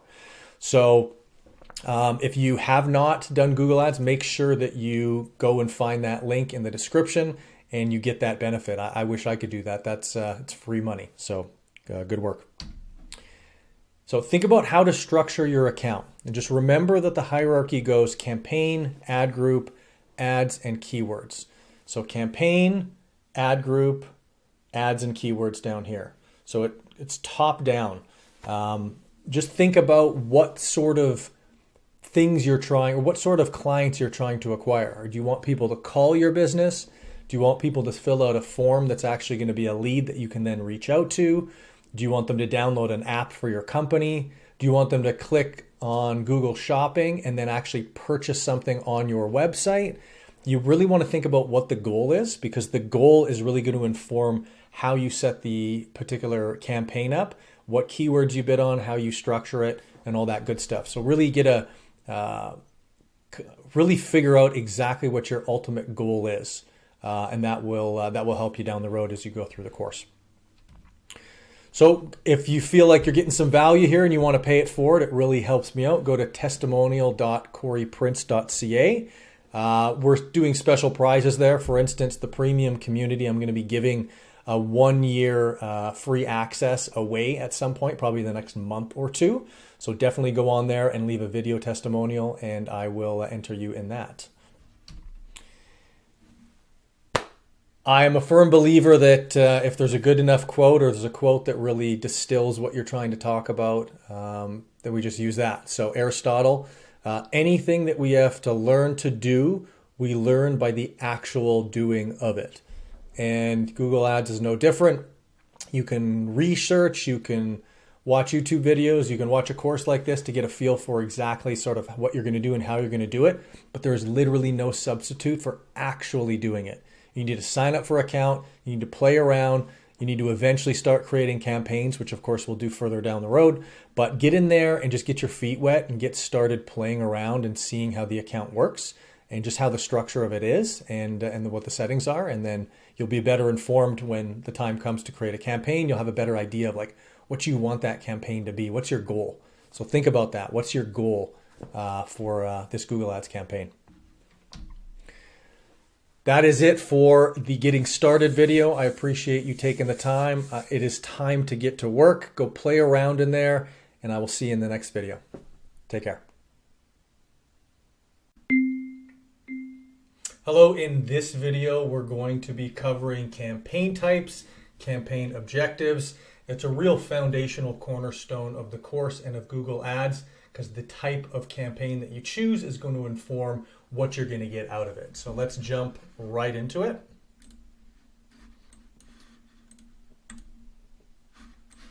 So campaign types.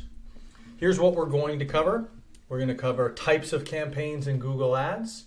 We're going to cover campaign objectives, choosing the right campaign type for you. So as always, go to coryprince.ca/newsletter for important updates regarding the course. Follow me on YouTube, Instagram, and TikTok for exclusive content. Cory Prince Google Ads is the handle to find. Share the course. Let's start a revolution and change people's lives. Getting more leads and more customers into your business can completely transform not just the lives of you, but the lives of your staff and your employees as well. So let's get to work. Warning, this is the most important video in the course at this time. So please watch the entire video, don't skip, and please don't fast forward. Pro tip, watch the video in double speed if you'd like to save some time. I do sound like a bit of a chipmunk when you do that, but I do that for some videos myself too. So what we're going to do now is we're going to watch an overview video. It's about 13 minutes long. This video goes over campaign objectives, campaign types, and which ones are applicable for which industries. So give you a good overview of campaigns in general and types in general. At the end of it, I'll go over some best practices and I'll speak to specific points that really matter. In today's video, I'm going to cover off get started with Google Ads, pick the right campaign type. So today we're covering how to pick the right campaign for you or your business. So choosing the perfect campaign. Google Ads offers advertisers a variety of ways to reach their customers. In this video, I will show you 1. What are Google Ads? 2. What campaign types are available to you? 3. Where do these ads appear? 4. How to choose the best option for your business. And then lastly, how to best set up your business for Google Ads success. So by the end of this video, you will have clarity on what campaign type will best suit your needs. So firstly, what is or what are Google Ads? So what are Google Ads? Google Ads, previously called Google AdWords, is a paid form of digital advertising. It allows advertisers to give exposure to their products and services across Google's platforms. Your ads can be seen by billions of people who use Google to look for answers, compare products, seek reviews, watch videos on YouTube, use Google Maps to find places, or read materials across the internet and much, much more. The Google advertising channels. These here are the main forms of Google advertising channels. We have shopping, YouTube, display, search, discover, Gmail, and maps. Don't get too overwhelmed now. We will cover all of these off so you better understand each one and how it may suit your needs. The different Google ad campaign types. So based on what I just showed you, all the different channels, once you get started within Google Ads, you may have seen once you press that plus symbol, the blue one, or you have clicked new campaign, this is the first screen here that you come across. And it's quite often a little bit confusing. Which campaign type should you choose? We have search, performance max, display, shopping, video, app, smart, local, and discovery. Which of these to choose can be very difficult, but I hope to show you by the end of this video to give you the experience and ability to choose what's right for you. So how do we choose which one of these is right for our business? There is a little blurb under each of those and you may be able to work that out, but this next step here will show you exactly how to choose it for your business. So choosing the right campaign type, there's 3 main factors that I look at when considering which campaign type to choose. The first is your marketing goals. The second, your overall brand strategy. 3, how much time you can invest. Now this goes hand in hand with your level of experience. So depending on whether you're a beginner, advanced, will depend which type of campaign you choose. The Google advertising objectives. So what are your campaign objectives? Are you wanting more sales? So do you have an e-commerce website and you want to drive sales in an app, phone, or in store? Do you want leads? Do you just want traffic? Do you just want people to visit your website? Do you have product or brand consideration you wish to enhance? Do you want more brand awareness or reach? Do you have an app you're promoting? Are you wanting more local store visits or promotions? When in doubt, guys, you can actually create a campaign type without a goal guidance. So being clear what your objective is will allow me to equip you with the knowledge to select the right campaign. So a sales campaign will actually need something different to leads, to traffic, etc. So if you're an e-commerce store, you're probably going to want to select sales. If you are running a business that generates leads, you're probably going to want to select leads, but we'll get more into that in the next step. So Google Campaigns Explained. This is where I'm going to actually explain to you what each of these campaigns are and what they do. So Google search campaigns, you may have seen these at the top of the search results. I typed in electrician near me, and these were the ads that popped up. Now what appears does change, right? It's not always the same businesses, it's not always the same ad copy. All of these change, but what they have in common is that Google search campaigns are text ads that let you reach people while they're actively searching for something like an electrician on Google. So whether you have a product or service, this can work. So if you're selling the actual fan or the lights, you can show ads for these as well up here. Or if you're the service provider, the electrician, you also can sell your service or the ability to get in front of these people with Google search ads. Search ads are really good for generating leads or even direct sales. They're perfect for both services and physical products. So whether you have a service or a physical product, you can make use of Google search ads. Google search campaigns are high intent marketing. So we aren't giving people disruption-based marketing here. We're not trying to disrupt what they're doing. We're trying to present them with exactly what they're looking for at the right time. The good thing with Google search campaigns are they're very, very easy to set up. You just choose the keywords to target, write the text, and you're pretty much ready to go. Google shopping campaigns. Google shopping campaigns are the bread and butter for retail and e-commerce businesses. So if someone types red leather handbags, this is what you might see at the top of the search results. And then also in the tab next to there where it says shopping, these are paid ads here. There are also free listings here as well. But Google shopping campaigns, we are able to sync our product catalog, so our list of products on our e-commerce website, with Google through the Merchant Center, and then we can harness these purpose-built e-commerce product listing ads. As you can see, we have an image, a title, a price point, brand name, and then often things like free delivery. And then once you click the ad, you can actually often see more information, a description, or depending when you click it and where, you'll be taken directly to the seller's website. So this will link to your actual website. These ads are ideal for brands and retailers wanting to appear in front of customers actively searching for what they sell. In this example, red leather handbags. So listings appear in the search results and, as I said, in the shopping tab, and actually in things in areas like the image tab as well. Store owners can also use local inventory ads to promote products at their physical locations as well. So Google Shopping is fantastic. It is only really for e-commerce websites selling products. Google display campaigns. You may have seen these browsing across the internet. There's loads of different things you can do with them, but basically we're wanting to reach a relevant audience with visually engaging ads as they browse millions of websites, apps, and Google-owned properties. Google Display is a great way to expand your reach and stay top of mind with the audience beyond just Google search. It also allows us to give a visual representation of what we're selling as well. It's great for reach, brand awareness, and additional exposure. In my eyes, it is ideal for remarketing to your existing traffic through your audiences that you build within Google Ads or Google Analytics. The next campaign type are YouTube video campaigns. If you've ever been on YouTube, you would have seen these. So this allows us to show video ads on YouTube, the second largest search engine in the world, and then use video ads to make people aware of your product or consider buying your product, all right?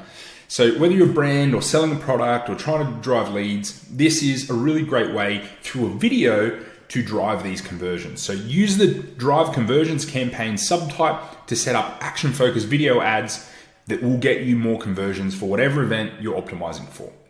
It allows you to also expand your reach past just Google search into a completely different area, in an area where your competitors may not even be playing. You can follow up with people who've already viewed your ads or visited your site as well, so they're really good for remarketing purposes as well. The next type is Google Discovery campaigns. As you can see, these are Google's answer to social media image-rich ads. These inspire your consumers as you showcase your brand or products in visually engaging images rendered natively across Google properties. As you can see there, comes up on YouTube, on the Discovery network there, on your Google app, or on Gmail. So these allow you to make use of Google's algorithm to find the right audience to drive the results that you want. These are good for both e-commerce websites and also local or service-based businesses, but really powerful visual way to get your product or brand across. App campaign types obviously are just to drive app sales or increase sales within your app. This campaign type uses information from your app to automatically optimize ads across search, Play, YouTube, Discover, and over 3 million websites and apps. You can drive installs, engagements, signups for your app on mobile devices. It's easy to set up, automate targeting, bidding, and ad creation for optimal performance. Smart campaigns are the easiest way to automate your campaigns and get your ads up and running. So these are probably good for people that are beginners, that don't have much experience setting ads up. These are a really quick way. Enter your business information, create a few ads, and Google finds the best targeting to get you the most for your time and money. You can do it for both sales and leads, so you can increase sales and signups for your products or services. As I said, easy to set up. A lot of it is automated entirely through Google Ads dashboard and advanced optimization. Google basically will optimize the ads for you. The newest addition is Performance Max campaigns. These are completely new to Google, only recently in the last few months, and allows advertisers in a single campaign to get access to all of Google Ads inventory channels through a single campaign. So all of the channels I just said, you can basically target through a Performance Max campaign on its own. The benefits of this are obviously simple to set up and both manage, and all pretty much automated optimization. Google's algorithm does the heavy lifting to find your ideal customer. Performance Max campaigns increase conversions and value. Automation optimizes your budget and bids across channels to help capture new conversion opportunities in real time. So it'll factor in tons of different things: location, where the person is, what they're looking for, what exactly they've been searching for in the past, takes all these and decides what to bid and when. It will find new customers as well, so unlock new audience segments by using real-time understanding of user intent, behavior, and context to show up in the right moments for more relevant ads. So now that you have a good understanding of the different campaign types, how do you go about selecting the right campaign for your business? So what should you choose? You will more than likely be using a mix of all of these campaigns together. However, there are some general rules of thumb. Shopping ads, as I've mentioned, are mainly for e-commerce businesses selling physical goods. So if you are an e-commerce business, you will mainly be using Google Shopping ads. Search ads are best for local or service-based businesses that generate leads or inquiries. However, e-commerce websites can also use these as well. Discovery and display campaigns are great for marketing and brand awareness. Discovery and display campaigns are great for remarketing and brand awareness. YouTube video ads require video creative but can be used by any business. I would, however, say that unless you are an advanced user, YouTube video ads are probably left down the track after you get a good understanding of the other areas. Apps and campaigns are only for companies with apps. If you're time poor or don't want to really delve much deeper than this, you could use smart. Welcome back. So that gives you a really good idea of what the different campaign types are, what the objectives are, and let's go through and summarize and talk a bit about that. So choosing the right campaign type. Search. Search campaigns are text ads on search results that let you reach people when they're searching on Google for the products and services you offer. So search is the most common one that I see people using. The rest of them are kind of shiny object syndrome a little bit to a certain extent. I've had massive success almost exclusively focusing on search. I've tried them all for the most part, but search has that search intent, meaning when they actually go online and they search oil filters or they search whatever they're searching or electricians near me or something like that, they're actually looking for that vendor, that product, that service right now. That is when you want them to click the ad, fill out the form, purchase the product, or even call the company directly and be able to track that and attribute it to a particular keyword search. Display campaigns let you reach a relevant audience with visually engaging ads as they browse millions of websites, apps, and Google-owned properties such as YouTube to achieve your marketing objectives. Display is great too. I don't use it very often, though I have used it in the past. It's basically an image ad, and it shows all across Google search partners, so I feel like the intent is much less.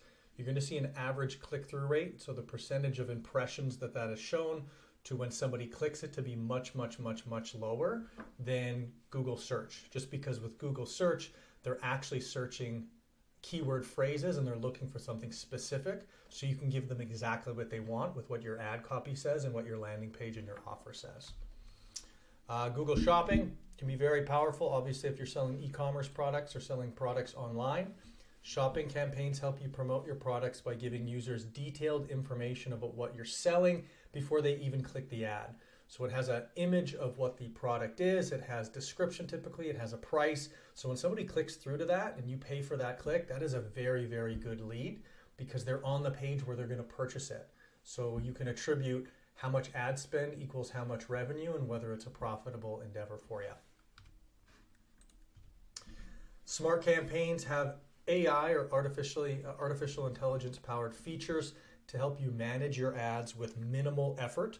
You can set up your budget, choose your location preferences, and add a few keyword themes. These are great for just getting started to get your feet wet because it takes care of a lot of the settings for you. It removes a lot of your control, which if you're inexperienced can be good because it can let you get your feet wet, let you really figure out how it works. I don't use smart campaigns on average because I know exactly how the system works. And if you give too much control to Google, in my opinion, they will take more of your money. So to control cost and really increase your return on investment, I find that search campaigns tend to be the best. Performance Max is a campaign type that allows advertisers to access all of their Google Ads inventory from a single campaign. Now this is almost a brand new feature at the time of this recording. It sounds great. In practice and in execution, it's probably throwing stuff at a wall and seeing what sticks. The reason I say that is the strategy that you implement for each of these campaign types is different.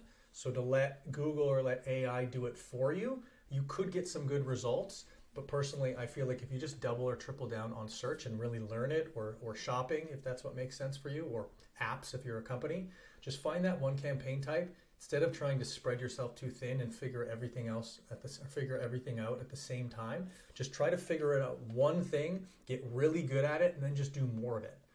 Triple down, place more ad spend once you know what works and what you can expect a certain return on your investment based on historical data in your account.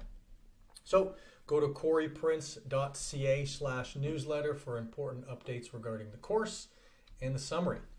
So types of campaigns, the main ones are search, display, shopping, smart, and performance max.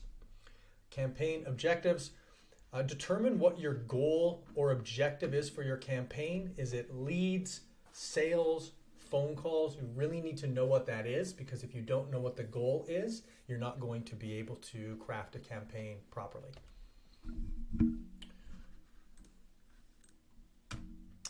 So choosing the right campaign type based on your campaign objective, which campaign type is most aligned with getting you the kind of results you want to achieve.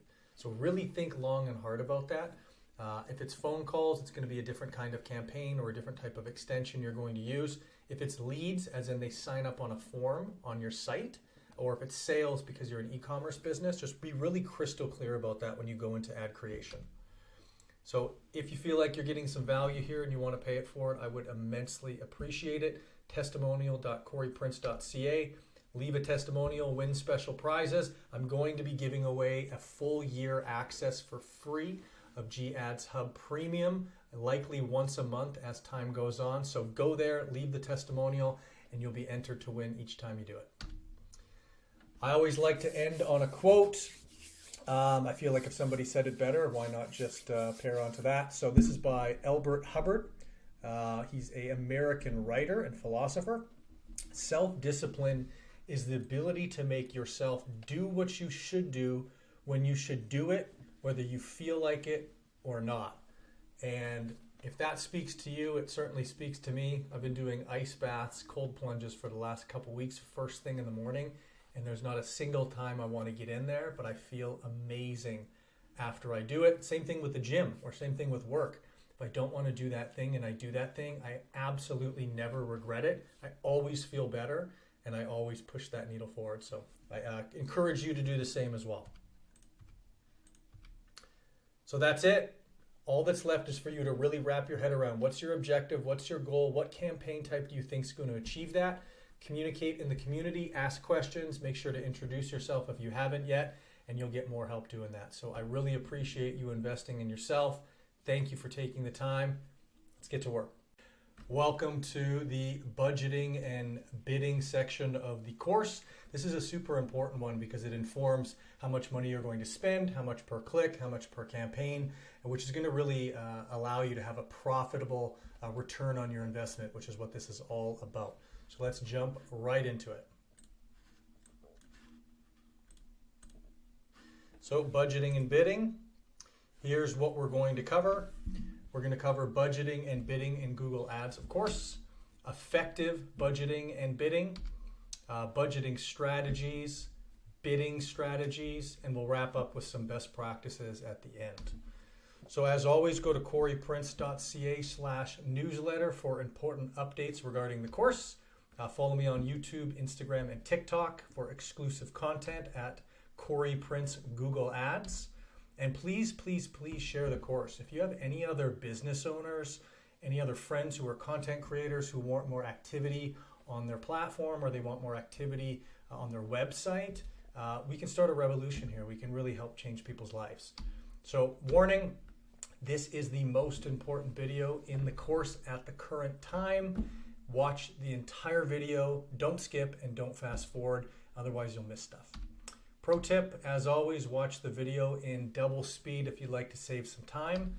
And let's get started. So budgeting and bidding in Google Ads. So budgeting is allocating and controlling your advertising spend. So whether that's how much you're going to spend per month, how much you're going to spend per day, figuring out where you're going to spend it, why you're going to spend it there, and what the overall goal or intention is. Bidding is setting bids to optimize ad performance and achieve campaign goals. So a bid is how much you're willing to pay per client, how much you're willing to pay per click, how much you're willing to pay per X number of thousands of impressions. Whatever you determine is going to be the factor that you're trying to drive forward in your business, that will be up to you. So effective budgeting and bidding, we want to maximize ROI, or return on investment. Efficiently use your budget to get the best return on investment. That's one of the biggest things I want you to take away from this course, is this isn't about spending money on advertising. This is about generating money and net profit in the business. Control costs. We're going to prevent overspending and manage financial resources effectively. Also super, super important. If you spend too much and you don't bring enough in, it's a net loss. That is not what you're in business to do, I would assume. So improve performance. We're going to align budget and bids with campaign objectives for better results. That pretty much says it all. Budgeting strategies is next. We're going to set realistic budgets, base budgets on marketing goals and available resources. So you have to have a real good understanding of how much you have to spend, not just start spending, but think, okay, in the next 2 months or 3 months, how much can I afford to spend on advertising? Assuming you're not going to get a direct return on it very quickly necessarily. It depends on what your objective is. If you get e-commerce sales online, you'll be able to tell fairly quickly whether it's working or whether it's not working, because you'll have sales attributable to the amount that you're spending. If you have a longer sales cycle for whatever your particular service or product is that you sell, for instance, my real estate company who has a very long sales cycle, it's often years from the time they sign up. You can't attribute a sale to them at the time they sign up. You have to attribute a sale to them maybe 18 months or 24 months down the road. So that's something you have to think about. Allocate wisely, distribute budget across campaigns and ad groups based on performance and strategic importance. So I believe in testing, having a theory on what you think is going to work, and then testing it over and over and over. And once you find something that works, start diverting resources away from the underperforming campaigns and ad groups, and start diverting them and funneling them to the ones that you know are performing and getting the result that you want, and that will scale your success. So seasonal adjustments, you want to consider modifying budgets during peak seasons or special promotions, depending on your industry and depending on what your goal is. Next up, we're going to do bidding strategies. So one is automated bidding. Use Google's automated bidding strategies. Example, target CPA, maximize conversions to optimize bids. So it really depends on what your objective is going to be and what your goal is going to be. Automated bidding can be very, very good. Typically what you'll want to do is you want to start with either manual bidding or a variation of automated bidding that we'll get into a little bit later. But automated bidding can do well if you're not super experienced as well. Manual bidding, which is what I've done most of in the early part of my career, it allowed me to maintain control by setting bids myself based on performance data. So what I found is that if you give the keys to the kingdom to Google, they're more than happy to take the money and get you exposure, but it doesn't necessarily attribute into money in your jeans or revenue in your business. Unless you have really, really deep pockets, those lessons can be expensive.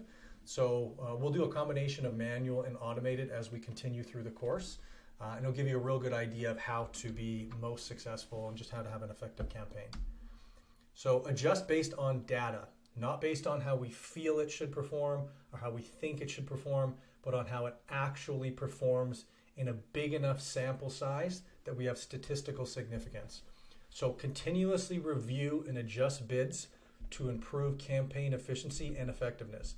So what I mean by statistical significance is, let's say 10 people click the ad and 2 of them make purchases. You're like, wow, my conversion percentage is 20%. You don't expect that to scale. If you have 10,000 people click that, you're not likely to have 2,000 purchases if you only have 10 or 2 out of 10. That might scale like that, and that would be freaking incredible, but don't expect it. You need enough of a data set, enough results and testing to really understand what's going to happen as you continue to do these campaigns. So we're going to go into the Google Ads platform and look at bidding strategies in there.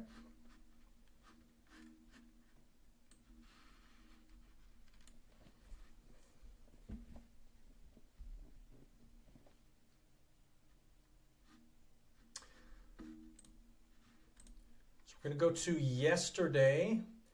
This is actually a campaign that I'm running currently. Let's get rid of this. So this is a campaign that I'm running currently, and it's directing people searching on Google to my school, SKOOL community, about Google Ads, which is where you are, if you're watching this video probably. So yesterday we had $6.81 spent, 55 clicks. Average cost per click was 12 cents. We got 6 conversions, meaning it was $1.14 per conversion. And conversion in this case is somebody signing up for the community and actually becoming a member. So pretty good results. What you want to do if you want to adjust your bid, you can do it at a campaign level, which is what we're going to go into now. So you go into the campaign right here, click campaign, select the campaign that you want, which is this one, school, and the little gear icon right here. You click on that, and it's going to open up the campaign settings. This will take a second.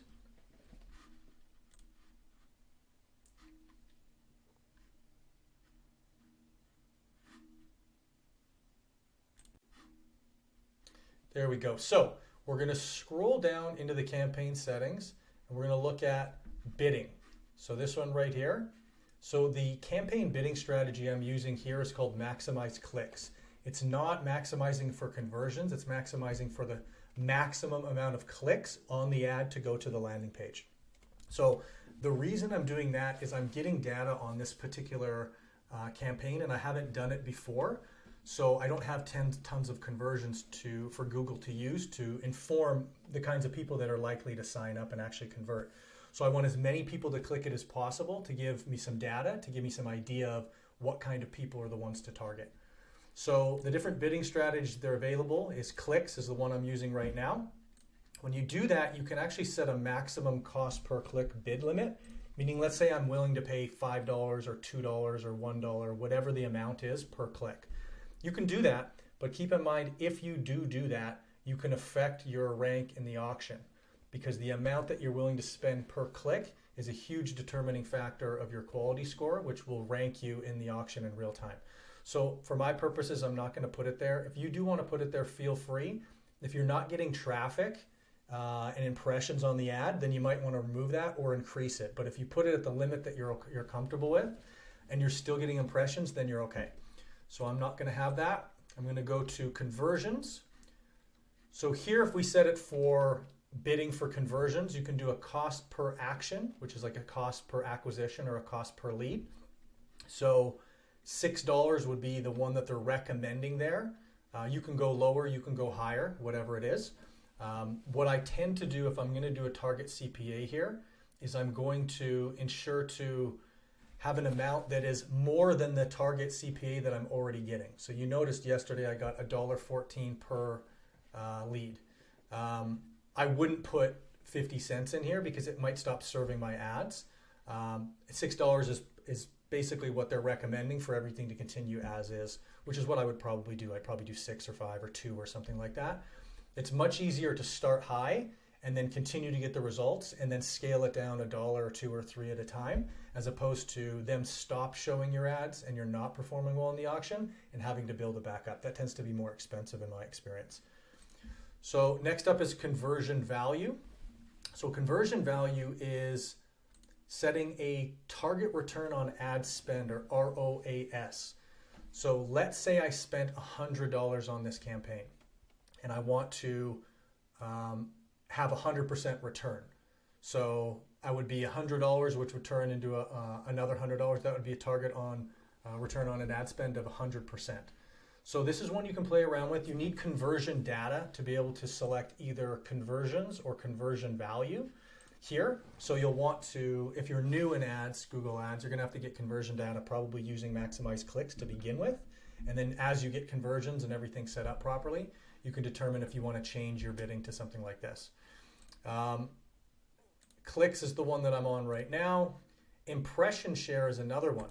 So instead of focusing on the number of clicks I'm getting or the number of conversions or a return on my advertising spend, I can say I want to be at the top of the page this percentage of the time, and this is the maximum amount per click that I'm willing to pay.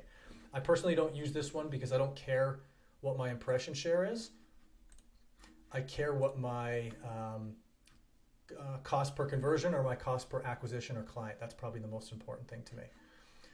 So that gives you an idea of bidding in here a little bit. I'm going to put it back to clicks. We're going to leave it like this, or you can select a strategy directly, which it says not recommended.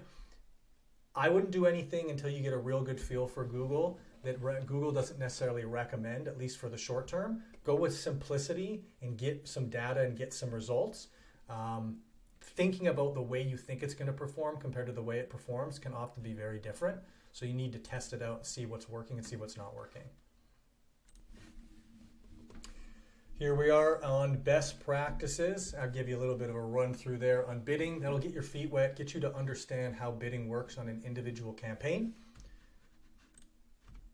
So best practices. To monitor performance, you want to regularly track key metrics like cost per click, cost per action or acquisition, and return on advertising spend. These are built into Google Ads, so you'll be able to view them pretty easily. If you can't see them, there's a way to modify the columns in the reporting and the campaigns function so they show up. So we'll go through that in later modules as well. To assess budget and bid effectiveness. You really need to know what your KPIs, your key performance indicators are, and you need enough data and enough impressions and clicks and conversions, if that's what you're tracking, to really understand if it's actually working properly and you want to put more money into it. A/B testing, experiment with different budgets and bidding strategies to find the best fit. A/B split testing is a foundational principle in advertising, in my opinion. So A/B testing on bidding strategies or budget strategies just means you try one thing for X amount of time and you track it, and then you try another thing for X amount of time and you track it, and you compare the results for what you're trying to achieve or what goal you're trying or objective you're trying to achieve.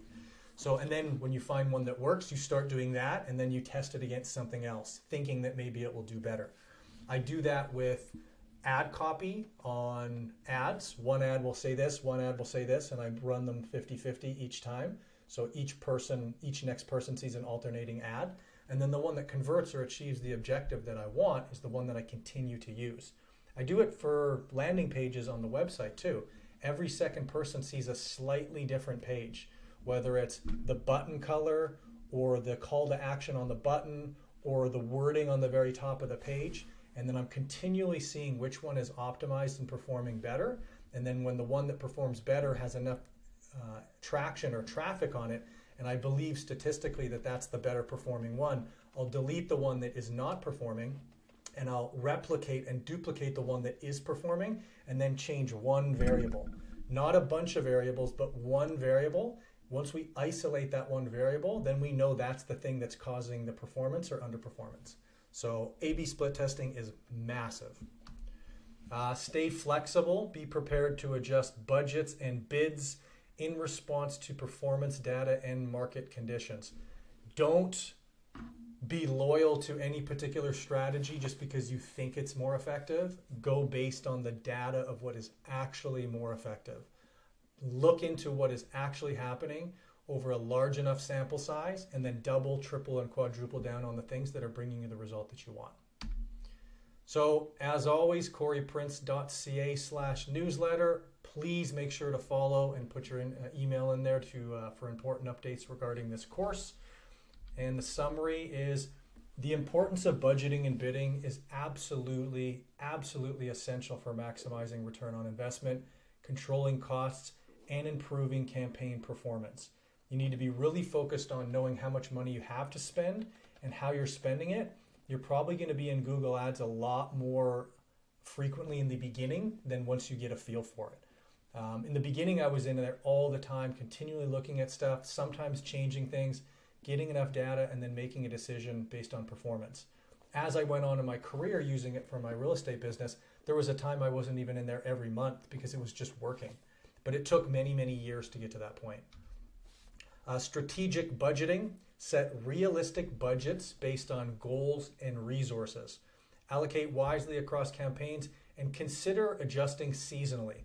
So depending on your industry and depending on what your objective is, consider adjusting that based on the time of year. Like for instance, if you're a moving company during the summer, maybe more people are moving then. Just something to consider, and you can adjust those either through rules or through different mechanisms within Google Ads. Bidding strategies. Use automated and manual bidding to optimize performance. Continuously review and adjust bids based on performance data. So I keep harping performance and I keep harping on data, but really the most valuable part, or one of the most valuable parts of Google Ads, is you have performance data based on what you've actually achieved. Not saying, hey, I'm going to put a bus bench, or I'm going to put a billboard out and spending 10 grand on it, and then not knowing if you attribute any sales to it. In Google Ads, you can actually see granularly down to the keyword phrase which one resulted in revenue for your business and how. And then you can stop spending money on the ones that aren't performing and double, triple, quadruple down on the ones that are performing, which will increase your net profitability over time. Best practices. Regularly monitor key metrics such as cost per click, cost per action or acquisition, return on ad spend, and conduct A/B testing for optimal budget and bidding strategies. Super important. You got to test, you got to test, you got to test, and then with what works, you continually to adjust and optimize based on that. Please go to testimonial.coreyprince.ca. Leave a testimonial, a video one, and have a chance to win special prizes. I appreciate any effort you put into there. If you feel like I'm giving you value, please pay it back. I really put my heart and soul into these videos, and I want to really share the things that I've learned over the decade plus that I've been doing this. I like to end on a quote typically. So, when prosperity comes, do not use all of it, by Confucius.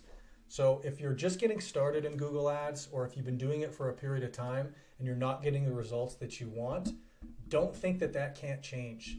Believe that you can be successful at it, and believe that you can actually get leads and get these actions and these goals achieved for an amount that's actually going to make sense for you, your business, and your family. You can do it. You just got to keep going and keep putting in the work. So that's it. It's time to get to work. Go back and review any of the videos previously in this course if you're not completely clear on something, and we'll hit the ground running. I'll see you in the next video. Take care. We are back. This is the ad groups video. So this is a foundational part of the course as well. So a reminder, the hierarchy goes account, campaign, ad group, and then keywords and ads. So we're going to talk about the structure. We're going to talk about how it all works, and let's get after it. So here's what we're going to cover. What are ad groups? Structuring ad groups effectively, grouping keywords and ads, and some best practices for ad groups to get the best results. So as always, go to coryprince.ca/newsletter for important updates regarding this course, and follow me on YouTube, TikTok, and Instagram at Cory Prince Google Ads for exclusive content. I appreciate it. And share the course. If you know somebody who could use more customers in their business or on their social media, or just in general, if they want to get more activity and they want to attract people to them, Google Ads is a really powerful way to do that. And warning, this is the most important video of the course at the present time, so don't skip, don't fast forward, and just watch the thing all the way through.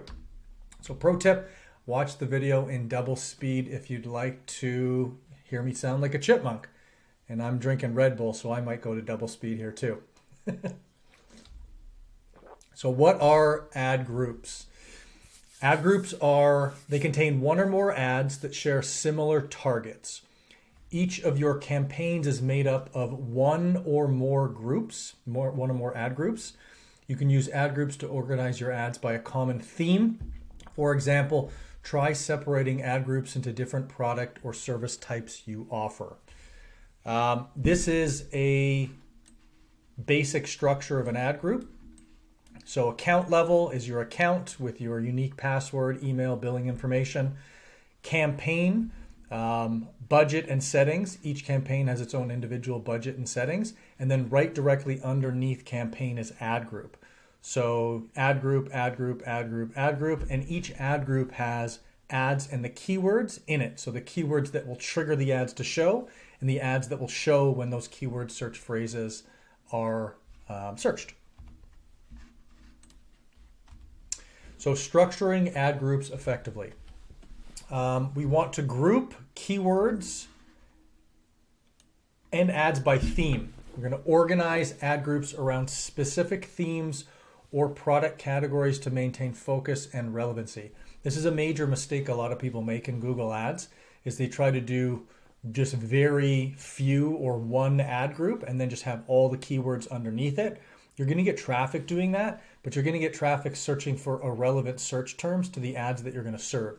So it's much better to make them narrower and have more of them, but have them be really tightly organized, which I'll go into in a minute here.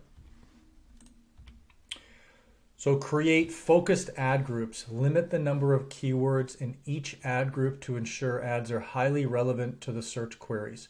So I recommend anywhere from 3 to 5 keywords per ad group, maybe a bit more, maybe a bit less. What that will do is those keyword terms are going to be so close to each other, the way you structure it, that when any one of them is searched, the ad that's triggered can be the same. It doesn't have to be completely different per each keyword, because those keyword phrases are so similar to each other, if that makes sense.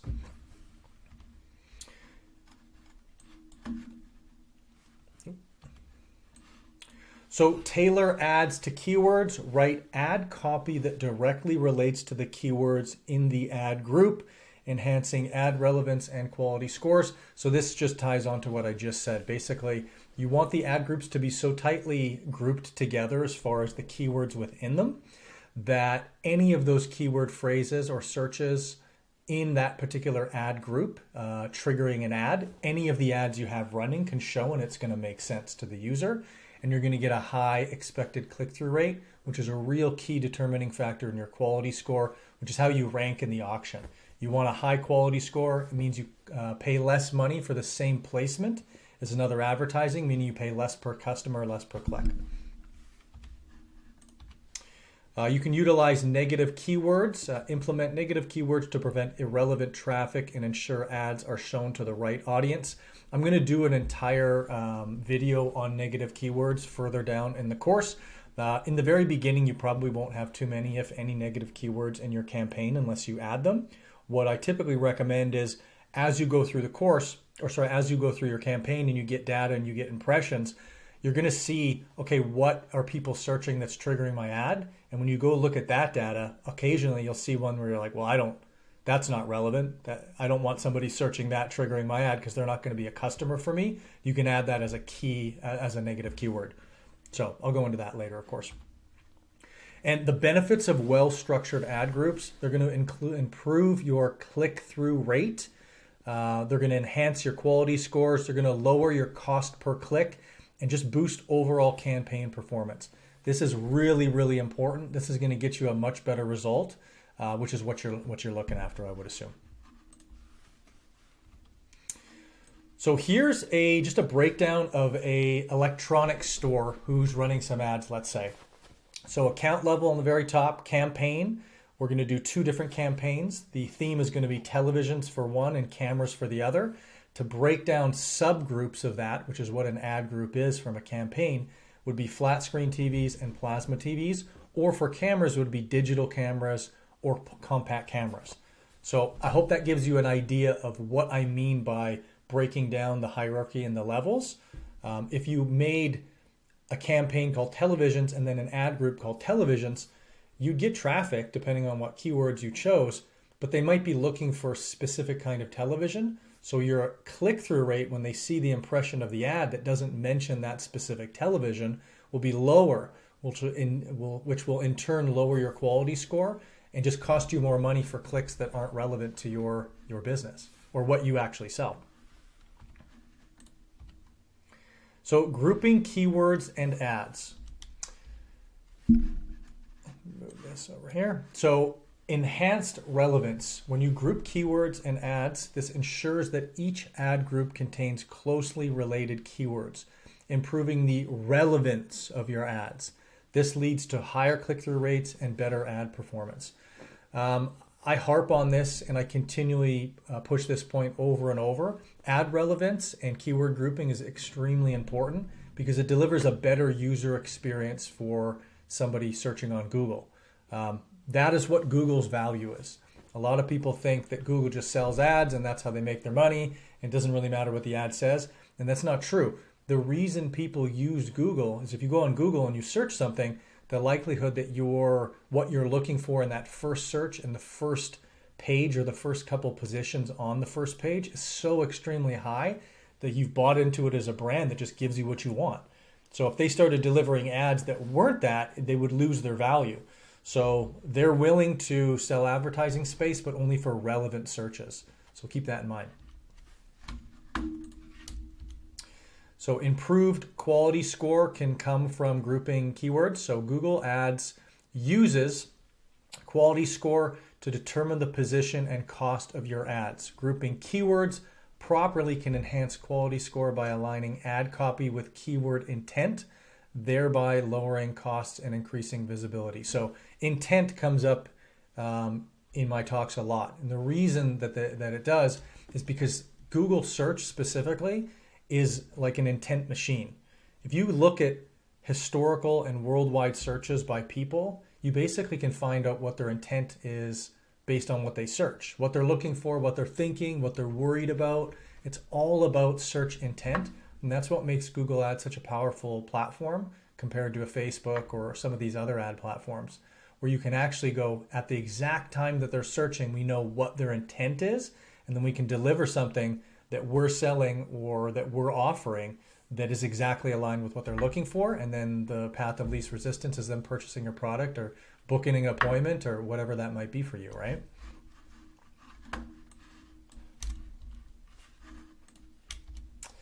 So streamline management when you group keywords and ads. Organizing keywords into themed groups simplifies campaign management. This allows for more targeted ad copy, easier performance tracking, and more effective adjustments based on analytics.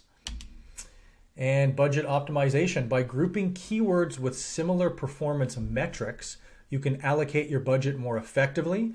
This ensures that high-performing keywords get the necessary investment, while low-performing ones are reevaluated or paused. So true. Where you allocate your money on Google Ads is going to make a big difference on your return. So if you just turn it on, let it happen, and just the money goes where the money goes and the clicks go where the clicks go, you're going to have probably poor results. But if you continually look at what's working and then divert resources to the ones that are working and doubling and tripling down on them, while removing the keyword phrases or the ad groups or the campaigns in general that are not working, you can continually optimize. And that's what's given me the success I've had with Google Ads since 2010, is I've been optimizing, repeatedly. In the beginning, I was doing it every day or every couple days. And then I got to a point where it was so optimized, I don't have to do that anymore. But when you're starting, or when you're trying to optimize a specific campaign, you need enough impressions, enough clicks, enough conversions to see what's working versus what's not working. And then you can double down on the stuff that is working.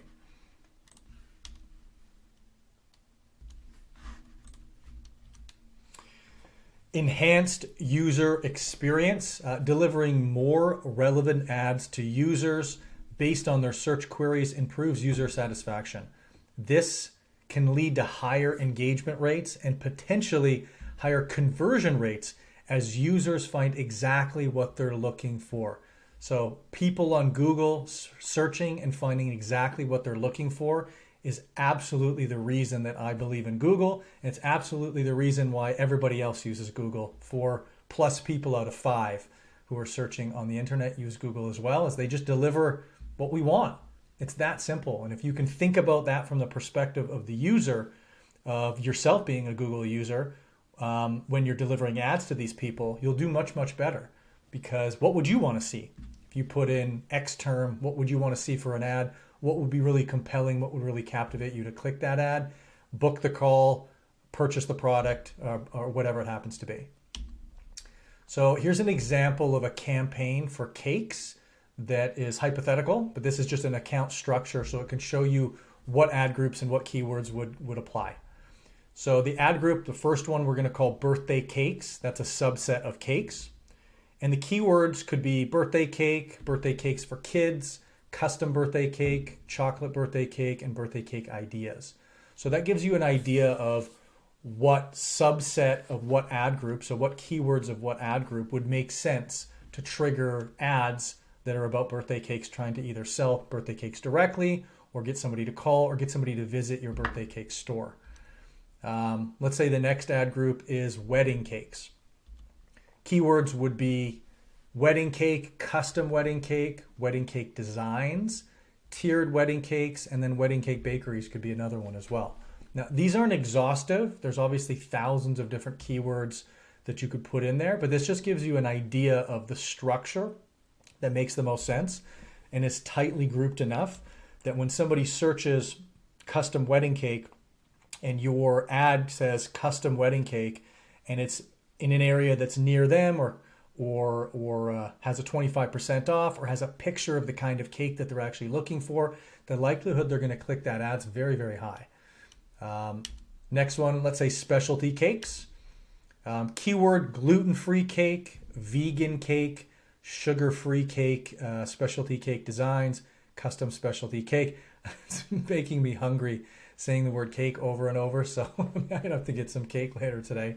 But that gives you another idea of the things that might trigger, might make sense to trigger an ad for something for specialty cakes. Is if somebody searches sugar-free cake and you don't have an ad that specifies sugar-free cake, the likelihood they're going to click it's almost zero, because they need a sugar-free cake, and everybody knows cakes have sugar. So you need something targeted to what they're actually looking for that's relevant. So some best practices: plan campaign structure early. So the ad groups that you're thinking of using and the keywords and the campaign name, think about that as you're deciding, okay, I think I want to run a campaign for this. Organize campaigns and ad groups from the start to preserve valuable performance data. What that means is if you create a campaign, you start running ads to it, and the structure is not set and you need to change it, you will often lose the performance data that you've already created with your ad spend if you need to restructure and change stuff. So just think from the very beginning. If you're going to do a cake campaign, go, okay, what's going to be the best return on my investment for cakes? Okay, specialty cakes. The search volume is there by using the keyword planner. It seems to be hot and trendy right now. Let's start with that one for sure. Maybe do another ad group or another couple ad groups. And then you can see as time goes on which ones are giving you the best return. So use separate campaigns for different settings. Create distinct campaigns for different budgets or location targets. Example, separate campaigns for t-shirts and pants. You'll learn this as you go and as you work through campaigns, sort of how settings work. But yeah, location is one way in my real estate business that I've targeted really productively, is if I want somebody who wants to sell a particular property in a particular area, I'm going to target it based on where their IP address is for their particular home. And then if they're thinking of selling, or they write, hey, thinking of selling your home, or how to sell your home for top dollar, I know that they're in Vancouver in the particular area, and we can speak to them like that when we pick up the phone and call them after they sign up on the website. So consolidate similar targets. Use a single campaign if all ads share the same budget and target the same locations. So that ties on to the point above, but yeah, just keep in mind, use a single campaign if all ads share the same budget and target the same location. So that's one way I segment my account as well, is based on location for each campaign. And you'll learn that as you go, but start simple if you haven't done this before, and just keep in the back of your mind that that is one way that you can segment your account or the structure. So narrow ad group themes. Create focused ad groups around specific themes and include relevant keywords in the ad headlines to increase relevance. So when I was speaking about sugar-free cakes in the previous slide, that's a good example of relevant keywords in the ad headline. Somebody searches chocolate sugar-free cakes and your ad says chocolate cakes, they may click it, but they're probably going to think that that's a chocolate cake with sugar, because all chocolate cakes have sugar. But if your ad says chocolate sugar-free cakes, one-off coupon, 25% off, book today, only today, limited sale, something that's got some urgency in it, the likelihood they're going to want to click that ad and see what it's all about, and maybe even make a purchase and check that task of getting a sugar-free cake off of their to-do list is pretty high. So consider that. Test multiple ads. So include at least 2 to 3 ads per ad group and use optimized ad rotation to find the best performing messages. So in one of the settings in ads, you can choose to rotate indefinitely, meaning if you have 2 ads, it'll just show alternating 50% of the traffic to each one. And that's a setting that I use often, but if you want to simplify this and you just want artificial intelligence to figure out which ad is performing best and then just continue to show that ad, just use the optimized ad rotation setting in Google Ads for ads. But make sure you're testing at least 2 ads, maybe 3 ads. And the reason being is you never really know what's going to perform. And also, don't change too much in the ad. Don't make the 2 ads completely different. What I typically want to do is I want to change just one variable per ad and then split test them, A/B split test them between each other. And what that does is it isolates the variable that's actually getting the result. So if you have 2 ads that are exactly the same and then you change the headline on one ad versus the other, then you compete them against each other and one of them outperforms the other, you know that the one variable that's attributable to the result is that new headline or that old headline. So then all you can do is throw the ad away that is not doing well, take the ad that is performing the best, copy it, and then change one variable on it just like you did in the beginning, and just do that forever. That is how I've gotten the lead cost as low as I've gotten. I've been optimizing these ads for, over 10 years, almost 15 years. So it's not going to take you that long to do it, but you do need the data to make those decisions to determine which is actually working, which compared to what you think is going to work. Okay. So go to coreyprince.ca/newsletter for important updates regarding the course. I really appreciate when you do that. And a summary here. So key points. Give some serious thought. So give some serious thought to your ad group structure, and create your campaign or campaigns with that structure already in place.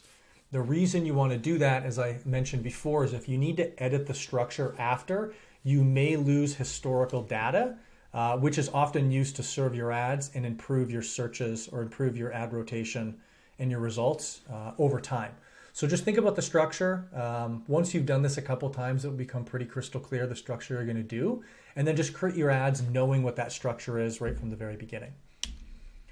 Create focused ad groups by limiting the number of keywords in each ad group to ensure ads are highly relevant to search queries. So focused ad groups, minimal amount of keywords, tightly grouped themes, so that when somebody searches one of those keyword themes within your ad group, the ad that shows is super relevant.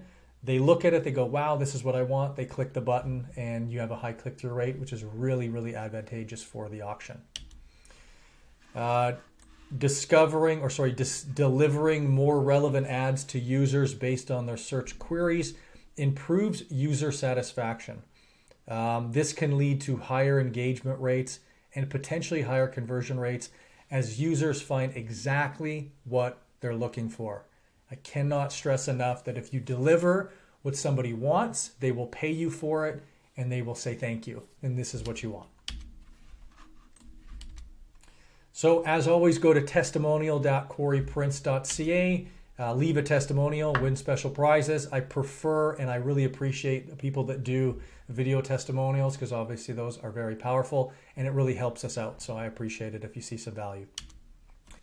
I love to end on a quote. It sets the stage, gets me fired up.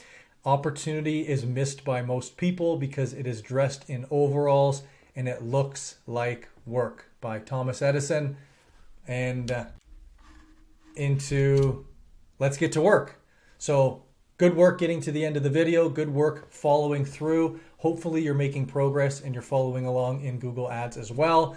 As we progress through the course, you're going to get a lot more help as far as the ad copy and things like that. And that's going to make a big difference in your results. So again, thank you for stopping by. I appreciate you. Have an amazing, amazing rest of your day. Today's video is about ad formats. So there's a bunch of different ways to do ads in Google Ads, and I'm going to walk you through, describe each one, show you a little example of what each one is, and that what this will do is it will allow you to wrap your head around what kind of format is going to make the most sense for your campaign, for your business. So let's get after it. So ad formats. So here's what we're going to cover today. Different ad formats in Google Ads, when to use each format, when it would be applicable, what would make sense, and then some best practices for ad formats, and then we'll be done. So as always, go to coreyprince.ca/newsletter for important updates regarding the course. YouTube, Instagram, and TikTok, follow me for exclusive content. I'll often put stuff out there before I put it out anywhere else, so definitely subscribe there. At Corey Prince Google Ads is how you'll find me across all of those platforms. Share the course. Honestly, people don't do Google Ads because they really don't know how. I'm creating this course for free to give you a ton of free content, a ton of free information that I've learned over almost 15 years doing this. Share it, help your friends, help your business partners, help your colleagues out and share the course. Warning, this is the most important video of the course at the time. And don't skip, watch the entire video and just don't fast forward through it. So pro tip, as always, watch the video in double speed if you'd like to save some time. So ad formats. So I'm just going to quickly read this directly from the Google Ads help section because it describes it very well. So About ad formats available in different campaign types. The ad formats available to you depend on your campaign type: app, display, local, performance max, search, smart, shopping, and video, and campaign goal.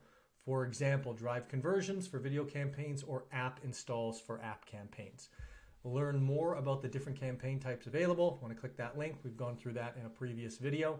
Your ads may show on numerous devices such as mobile, desktop, or TV. Each ad format has its own benefits, whether it's the ease and affordability of running a text ad or the colorful storytelling that comes with video. You can run multiple types of ads from the same Google Ads account and in some cases from the same campaign. So these are the ad formats that are available. So we'll start with text. So text is words only. This is the foundation of Google Ads. Whenever you search on Google, on your phone, on your tablet, on your computer, on a desktop, and you type something in and something comes up, there's two things that can show up there. So there's organic results, meaning a website that just ranks because Google deems it's what you're looking for, and then an ad that ranks that Google deems it's what you're looking for. So the main look will be just in one of the top positions. It can be 1, 2, 3, 4, 5, all the way down. It can be on different pages, but of course you're going to want your ads on the first page ideally. Text ads are what I do 95% of the time. I do expand into the other ads, and I've played around, I've used, and I've tested all of them, and they all have their applications. But if you're just getting started, I would recommend just start with search text ads to begin with. So next up is responsive. So you can do these with text ads or display. So responsive ads automatically adjust their size, appearance, and format to fit available ad spaces. They can transform into text or image ads. So basically the difference between this and a normal text ad is it's going to alter itself formatting wise based on where it's going to be shown. And these you can show with display, so basically image ads too. So it gives you an idea of sort of the differences between the two. So the main benefits: in a matter of minutes, you can create ads that fit just about any ad space available. Plus, responsive ads can show as native ads, which boost your impact by blending into publishers' websites. That's really important. It's going to look more like an organic result, which some people are more privy to click on that than an ad. They think that an organic result is going to deliver them better quality. Responsive search ads are text-based ads that automatically test different asset combinations and learn which combinations perform best. Responsive display ads can be used in display campaigns and automatically generate ad combinations of your uploaded assets.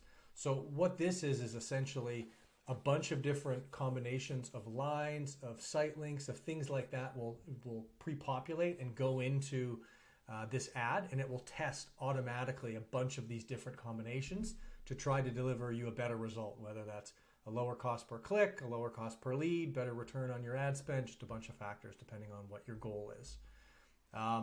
Next up is image ads. So static JPEG or PNG or animated graphics in a GIF or GIF format. The main benefits are they showcase your product or service in a visual way. They reach customers on websites that partner with Google. So this is going to be shown on the partner websites of Google through the display network. So this is not when somebody searches XYZ widgets and then your image shows up. That would be a normal search or dynamic search ad or responsive search ad. This is a display network ad. So there's applications that make sense for display ads. I personally don't use them for much other than retargeting and remarketing people that did not sign up on the first round of search ads. Next up is app promotion ads, just as it sounds. It's when you want to drive app downloads. It's when you want to drive app downloads and engagement with app promotion ads. So this is if your goal is you have an app, you're a company, and you want people to download that app to their phone, get push notifications, engage with the app. That's through app campaigns only. So this one's going to be pretty narrow to the people that have their own app. Video is next. Video ads that show online. They run standalone video ads or insert them into streaming video content. So the main benefits is it delivers a rich and engaging experience to customers. They reach customers on websites that partner with Google. So not directly on Google search. When you search on Google, that's not necessarily how these show up. They show up on the partner websites typically. I don't personally recommend video ads for most people out of the gates. They're more difficult to produce as opposed to just writing a text ad. But if that's something you want to do, you can definitely do it. But I personally recommend starting with search. Shopping ads are for e-commerce. So shopping ads show users a photo of your product, a title, price, store name, and more details about the product. You've searched on Google, and I'm sure you've seen this, where on the top you search and then it just delivers some actual products. It shows a picture of them, shows the price, shows a description, and then you're like, wow, this one looks really good. These are the kind of shoes that I'm looking for, and you click it, and then it lands on the product page. These are great for e-commerce sites that actually want to do a transaction and sell a product, because when they click through the site, they're on either the cart page or the purchase page right there. And you can attribute and you can track whether it converts right there pretty easily. Last one is call-only ads. So the main benefits is it drives phone calls to your business with ads that include your phone number. People can click on these ads and then call your business directly. These ads will only appear on devices that can make phone calls, and on any field in those ads can be hidden to fit on a smaller screen. So the campaign types that use these call-only ads are search. So when you search on Google, these are the ones that you'll be able to do call-only ads. This would be for a company like a tattoo shop, tattoo parlor, doctor's office, anywhere where you want a phone call inbound to your company, where somebody's going to pick up the phone, be ready there to try to convert this person into a paying client for your company. So those are the ad formats out of the gates to give you an idea of the basics. And let's go ahead and move on. So next up, best practices. So you want to align ad format with the campaign goal. So if your goal is to get leads for people to sign up on your website and get a list of people that you can reach out to and try to convert them into a sale or into a client, you're probably not going to do a video ad in that respect. As I mentioned before, they're a bit harder to produce. So choose the right ad format: search, display, video, shopping, or app based on your marketing objectives. Conversely, if you're a company with an app that you've invested millions of dollars into and you're trying to get that user base up and you're offering it for free now, you're going to want to push app ad formats, because you're going to want downloads for that app, because the more downloads you have, the more client base you're going to have and the more you're going to be able to monetize it as time goes on. So continuous testing and optimization is the best practice. Continuously test and optimize ad performance based on data and insights. So you're going to have some intuition about what campaign, what ad's going to make the most sense. Then what I personally do is I do a Monday to Monday 1 week test. One particular variable, one thing, like for instance, if it was an ad, like a typical text search ad, I would test the headline. So I'd keep the rest of the ad the same, and I'd have two different headlines competing against each other. And at the end of that week, once there's enough clicks and impressions, you can see which headline won. And then what you do is you delete or pause the one that didn't win, and then replicate and copy and paste the one that did win, and then change one variable. The control you keep the same, the one that won, and then the one that you're copying, keeping a copy of and you're replicating, and you're going to go ahead and use that one to change another variable on it to give you, an optimized ad over time. And if you do this ongoing, week by week, month after month, year after year, the performance as far as conversion or whatever your goal is on your particular campaign is going to be so much better later than when you first started. But you have to continuously test. So, and one way to do that, like I just spoke about, is A/B test ad variations. So continually test different headlines, descriptions, and images to identify the most common combinations. I can't overstate how important A/B testing is. I know people who've been doing Google ads for a really long time, and they feel like they get an ad that's performing really well. They just keep that ad and they don't test it anymore. And you usually can squeeze some more conversion out of it.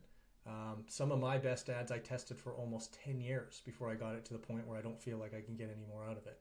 If you're converting under, a certain percentage, you're going to want to reconsider depending on what industry it is. But just always test, always test, always test. Worst case scenario is it doesn't get any better. Best case scenario is it gets 5, 10, 20, 30% better. And then from that point on, the same ad spend is going to give you a 30, 20, 10, or 15% better result with no extra money being spent. I think that's pretty smart.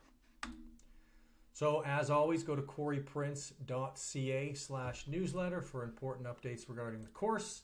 And if you feel like you're getting some value here and you want to pay it forward, I would really, really appreciate it. If you go to testimonial.coreyprince.ca, leave a testimonial and win special prizes. I'm giving away money. We're giving away Google Ads Hub, G Ads Hub Premium for an entire year. One-on-one coaching sessions with me where I'll actually go in and look at your account if you have a Google Ads account and tell you what I would do to tweak it and adjust it, completely free.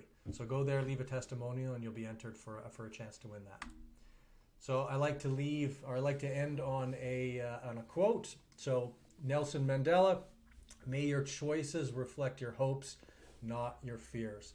So when you're going into choosing an ad format, when you're going into just starting a Google Ads account, just do it. Don't think about making it perfect. Don't try to figure it out just right. Create a campaign, create an ad group, create some keywords, create an ad, and test it. Put an amount of money in so you're going to get enough of a result. You're going to tell whether it's working, whether it's not working, and then iterate that ad and iterate those ad groups.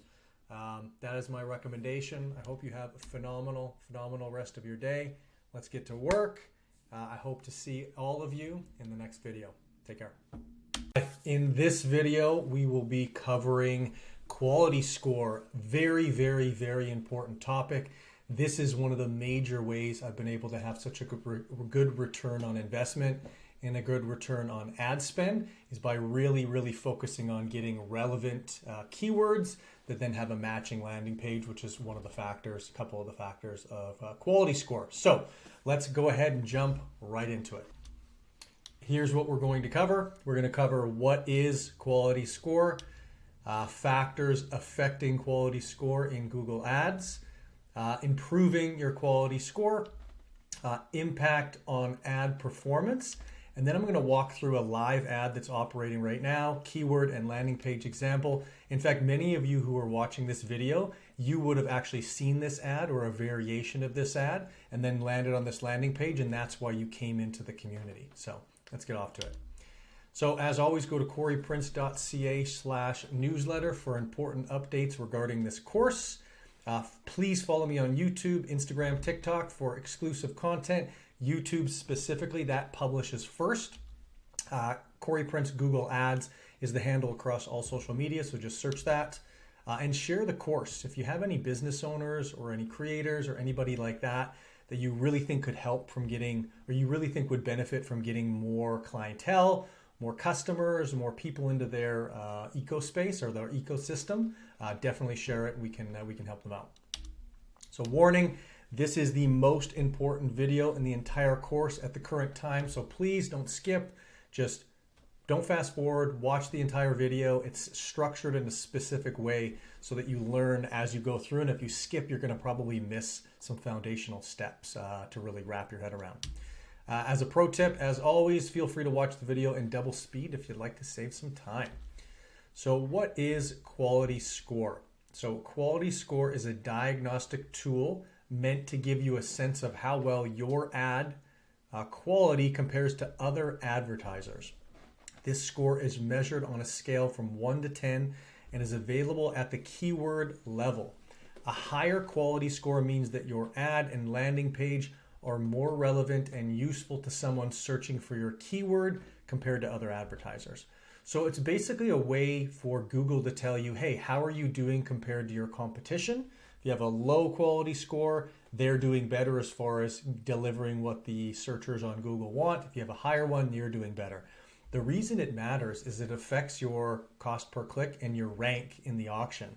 Google Ads is done as an auction. So in real time, when somebody searches something, all the advertisers bidding on that particular keyword are ranked based on their likelihood to deliver what the person wants. And in fact, if you have a really high quality score, you can pay a lot less per click and a lot less per customer, just because Google's value is in giving people what they want, not in charging more for a click and showing them spam. So keep that in mind for sure. So factors that affect quality score are it's based on performance of 3 components. Component number 1 is expected click-through rate, so CTR, and the likelihood that your ad will be clicked when shown. So a really simple way to wrap your head around this, if you're not familiar, is there's 100 impressions. So your ad is shown 100 times and 5 people click it. Your click-through rate is 5%. So what Google is calculating on this in the ad rank is what your expected click-through rate would be based on your ad copy, based on your landing page, and historically based on the way you've performed before. So the higher expected click-through rate, the better. They're going to deem that a good indicator for their customers that are searching on Google to be able to find what they want. So ad relevance, how closely your ad matches the intent behind a user's search. So this one's super critical. Just imagine if you're searching on Google and you search for dance lessons and something comes up about UFC fighters or something like that.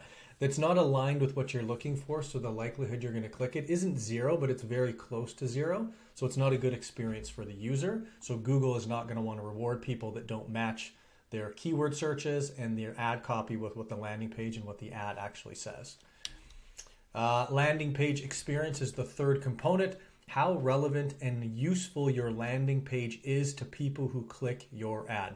So that previous example with dance lessons and UFC fighters, let's say you search dance lessons for my 5-year-old girl, and then UFC fighter ad comes up, you're not going to click it. But if it said dance lessons for 5 to 7-year-olds, first class for free, near you, and it had a link and it had a little site link underneath that had a location you're familiar with, which is near you. Click here for your free coupon, or click here to book next Tuesday's class. That's a really good message match ad, and it could perform very well. So that gives you an idea of what the relevance is from an ad standpoint.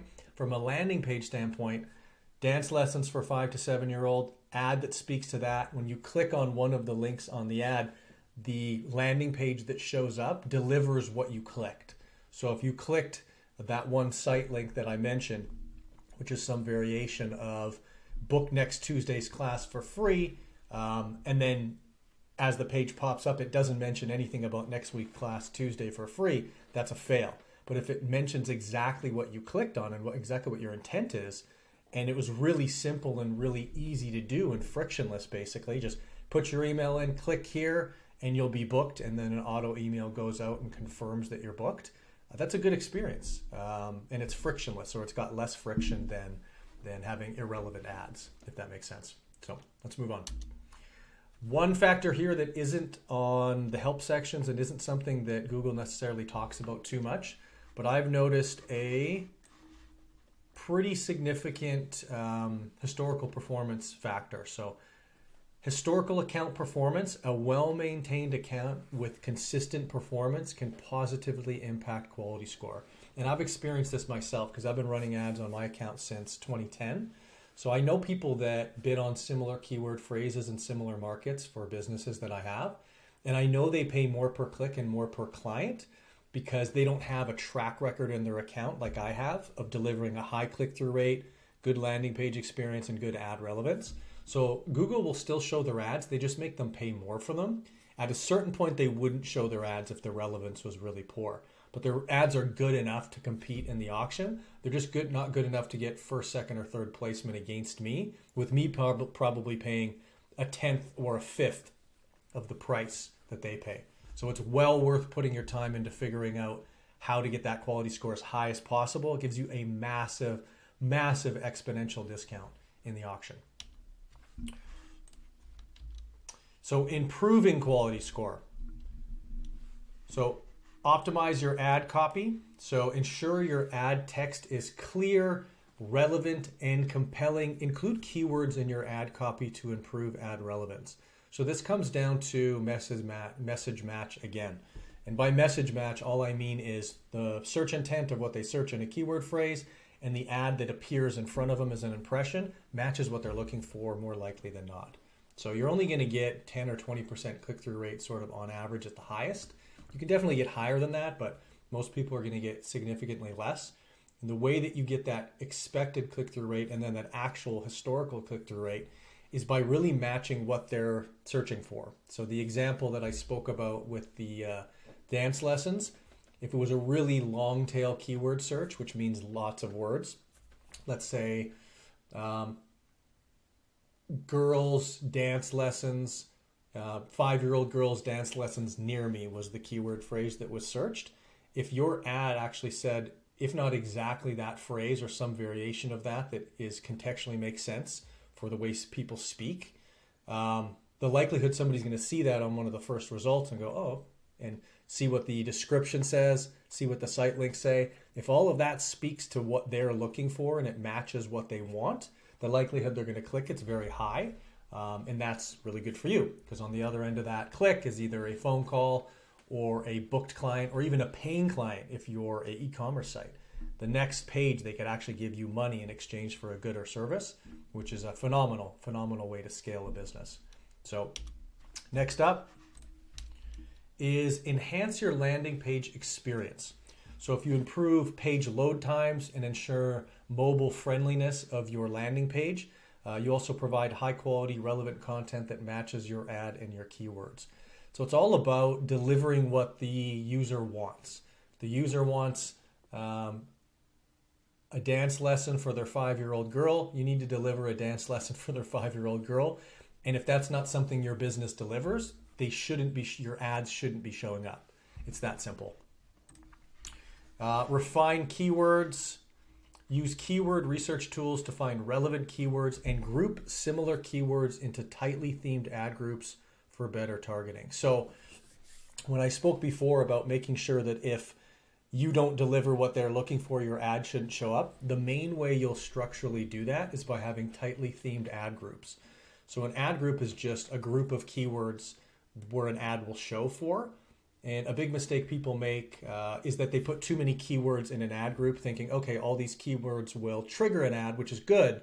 But because they're not tightly themed, this keyword down here triggers the ad, but the ad doesn't really speak to what that keyword intent is. So instead of having 20 or 30 or 50 or 1,000 keywords in an ad group, which I've seen, have between 3 and 20 or maybe between 3 and 5 that are very tightly themed. So if any of those 3 to 5 keywords are searched, the ad that you show can be the same ad, and it's so tightly themed with what the intent of that searcher is that when they see it, they're more likely to click it, and your click-through rate and your conversion rate's going to go up. Next up, use ad extensions or utilize ad extensions. So implement ad extensions like site links, callouts, and structured snippets. Extensions provide additional information and can improve click-through rate.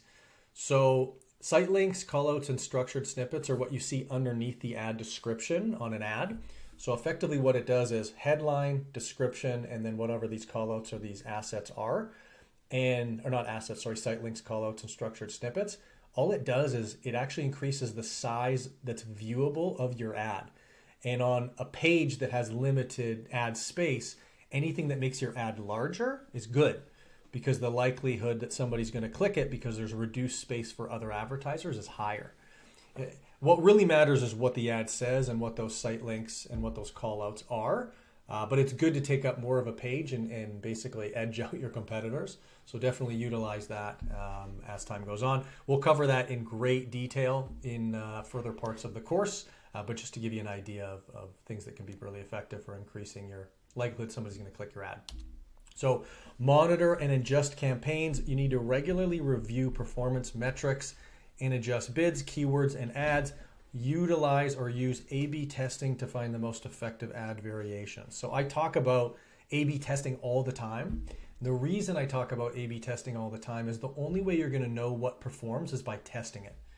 You're going to become experienced like me over time. You're still going to have an idea of what you think is going to perform. And I have to tell you, I'm wrong a lot of the time. And if I went into it thinking this is going to perform and then I didn't test it against some other variations or a lot of other variations, I'd be using an underperforming ad, which is costing more money to get the same result, or maybe no result at all. So test, and then you don't have to think, you actually know. So impact on CPC or cost per click. So how does quality score affect cost per click? So cost per click increases or decreases relative to the quality score of 5. So 5 is a Google benchmark. 4 and below, you're going to pay quite a bit more in the auction, and 6 and above, you're going to pay quite a bit less. I don't deal in keywords under 5. If a keyword's under 5, I think that's massively underperforming. And I might even pause an ad group or pause a keyword and work on the landing page until I get it to the point where I think it's going to perform, and then turn it back on so it can be reviewed. Or I might just go work on it while it's actually live still. My keywords, 7 is really the least that I'm going to accept, but many of my keywords are 10. The highest performing ones are 10 and have been 10 for over a decade. And what that does is that gives you just a massive advantage in the auction. So Google views you as somebody that's safe, a proven advertiser that's going to give the customer what they want. And you want Google to think that about you. A 10 out of 10 quality score might not be realistic for certain keyword phrases, but don't think that 8 plus isn't. I've always been able to get my keywords above 8 or above 7, and most I've been able to get to 9 or even 10. Once you get them at 10, as long as you're maintaining that keyword volume and you're getting searches and the click-through rate's still high and the landing page has still got the good experience, you're going to maintain that quality score of 10. And it's like a cheat code for clients in your business. It's like a cheat code for business. It's amazing. So now we're going to get into a live ad, keyword, and landing page example. This is going to give you a really good idea of how this all works and what I would do to improve this particular landing page because it's underperforming a little bit. Let's go. So here we are in the Google Ads account for the school campaign. So here's some keyword phrases I'm playing around with and getting some data on. This is the last 30 days. So this one has a quality score of 7, this one 7, this one 5. As I said, 5 is quite low, so 7 plus is where I'd always aim for. And these other factors here, ones you really want to pay attention to. So these aren't by default available in the keyword search section. So keyword search is you go to campaigns, and then in the campaign you go down to search keywords, and that's where you're going to find keywords. So make sure that you have these showing up. So go into columns, modify columns, and then you can go in here and you can actually go through all the different quality score columns and add them all if you like. You can do that with any of the other fields that are in Google Ads here, but I highly recommend the quality score one, and they're not there by default, just so you know. So let's move this over here. So let's go look at the top one here, get leads from Google. That one's got a quality score of 7 out of 10. The quality score historically, meaning not just in this time period, but historically 7 out of 10. The expected click-through rate is above average, which means my message match on my ads is good. The historical expected click-through rate also above average. The landing page experience is below average, and the historical landing page experience is also below average. What that tells me is that when I go look at the landing page, there's going to be room for improvement. And if I improve that enough, I'll get bumped up in quality score, 8, 9, or even 10. I've usually been able to get from 7 to 10 or 7 to 9 by editing the landing page and just continually optimize and trying it. When we go onto the landing page, I'll speak about some of the things that I do that are really effective and give you an idea of sort of what's been working in the last 15 years. So next up, ad relevance is above average, and ad relevance historically is above average. So let's go look at the ad that is being triggered by these keywords. Let me just go there we go. So this ad, as I mentioned, many of you have actually seen it. You just didn't know it was an ad from me until after the fact. So the headline is here, and then the assets are here. And if you click on the assets, it's going to pop open all the different assets that we're using, and it's going to let you know whether it's a headline or whether it's description, whether it's pinned in the first position, meaning only shows in the first position, or maybe the second or third position. And then if you scroll over here, you're going to see how it's performing. So these ones are learning, this one's pending, these one's good, and the best one here is free course, shows you how we generated 80,000 leads at $1.06 per lead. I'm not surprised that one performs good. That's part of the main Grand Slam offer that I wrote when I initially started creating this. So that would be very compelling to me if I was somebody new into this, and it is one of the most powerful things that I have done. is generating that many leads for that low of a cost, because I've never met anybody or even heard of anybody online that's done the same thing. So I'm pretty proud of it. So here's the ad. Let's go back. So somebody searches like get leads on Google, Google Ads Learning, Google Ads Class, how to make money using Google Ads, something like that. And then this ad shows up. So out of the last 30 days, the interaction rate's been 7.05%, meaning the click-through rate. There's been 161 conversions on that particular one, $1.46 per conversion. That's probably slightly off just because I'm still working on getting the conversion tracking to work really well. But that gives you an idea of sort of how it's performing. And then you see this ad and you click it, here's what happens. So effectively you land on a landing page. So I'm always split testing these landing pages. So we click it one time, it's going to be this. If we were a different user and a different IP address, the next person will see a slightly different variation of the page, maybe a different headline, maybe a different text on the button on the call to action. But when I look at this and Google says that my landing page experience is below average, I know why. Here's the thing. Google does not like single landing pages with no other navigation or no other like value. They just see it as like a lead capture page. So it's like a fine line between capturing the lead and giving people as few options as possible and making Google happy. So if I look here, there's a couple things that I'm doing right, and there's a couple things that I can improve. So what I'm doing right is there's terms and conditions and a privacy policy on this landing page.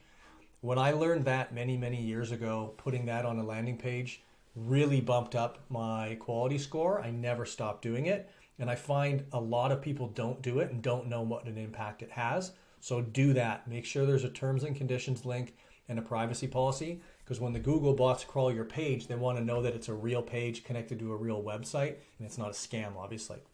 So the other things that I would do to increase the quality score, you're going to be careful with, is adding extra calls to action. I would not recommend.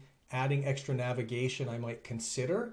But of course, if I put navigation on top, like a home page or sign up to my newsletter or anything else there, that means there's other ways for them to go and other things for them to do versus filling out this particular form.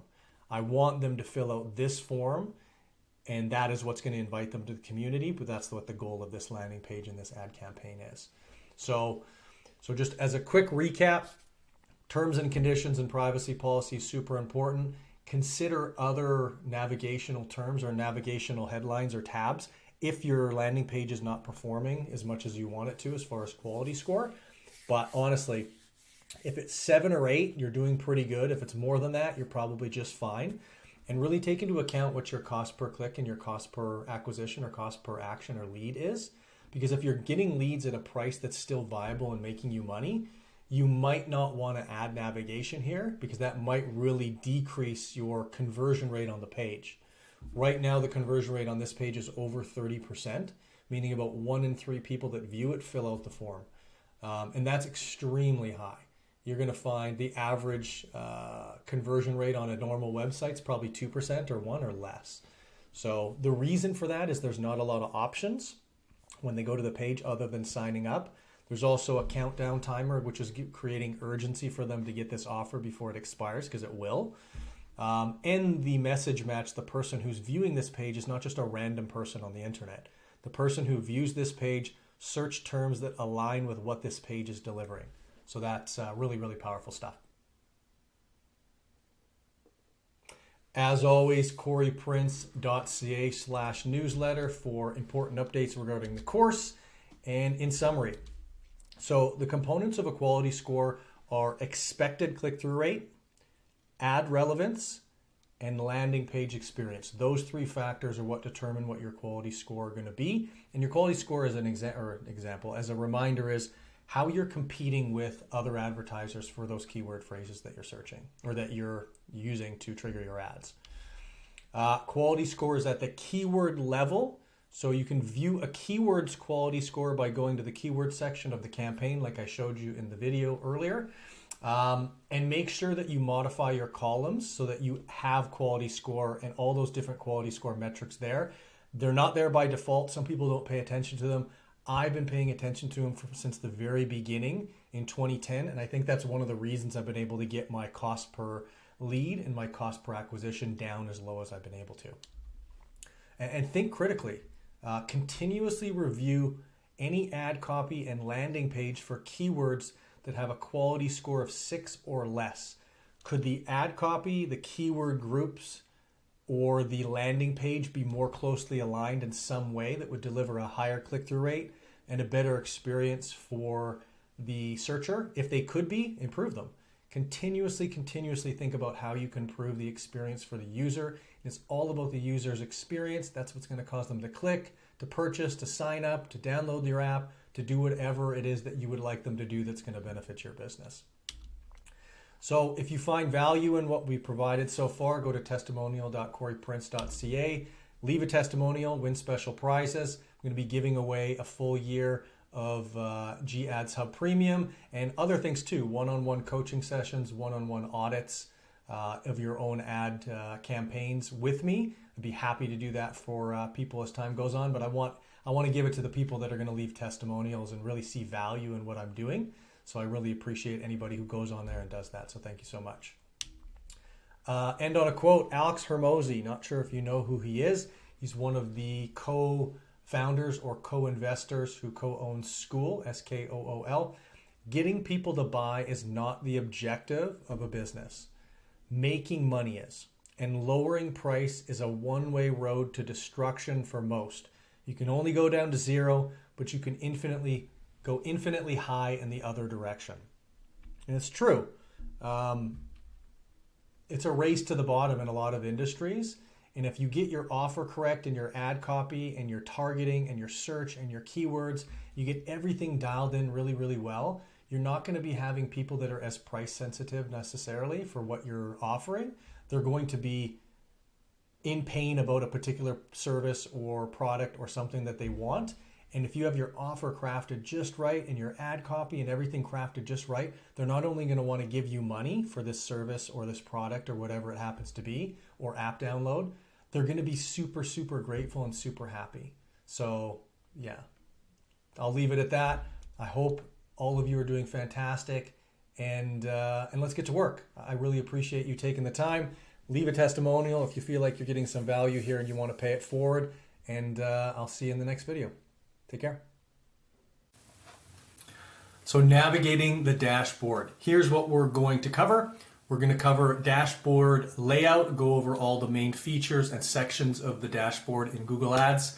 Key features and tools. There's a lot of settings and a lot of features and a lot of things that can really get overwhelming for people with Google Ads. So I'm going to narrow down the ones to really focus on and the tools to use to get the best result with the least amount of effort and time. Customizing your view, the way they have it by default is not how I would set it up. So I'm going to show you what I've done to set it up to get the results that I've gotten. You can of course tweak yours whatever way you want, but there's some key metrics in there that they don't by default put. And I want you to see them because I look at them all the time. At the end, we'll go ahead and summarize and we'll go from there. So as always, go to coreyprince.ca/newsletter for important updates regarding the course. Follow me on YouTube, Instagram, and TikTok for exclusive content. I really, really appreciate the support there, specifically YouTube. Corey Prince or Google Ads, Corey Prince. At Corey Prince, Google Ads is where you will find. Please, please, please share the course. If you have any friends or family or anybody that you care about that you think could benefit from more traffic to their business, more traffic to their business online, more phone calls, more leads, just anything that would help them out, Google Ads is an incredible way to do that. So please help them out in that way. And warning, this is the most important video in the course at the present time. So watch the entire video. Don't skip, don't fast forward. It's structured in a particular way for a particular reason. Pro tip, as always, if you'd like to watch the video in double speed to save some time, feel free. Dashboard layout. So let's get into Google Ads. Welcome to the Google Ads dashboard. I'm just going to walk through the basic sections of Google Ads. So you're going to have an overview of the design layout and how it is. Then I'll get into some specific tools and key areas that I want you to pay attention to. So we'll start over here with campaigns, goals, tools, billing, and admin with a bunch of different subheadings and subsections within each one. We'll go into those in detail when I go through each individual part that I think you should pay attention to. Excuse me.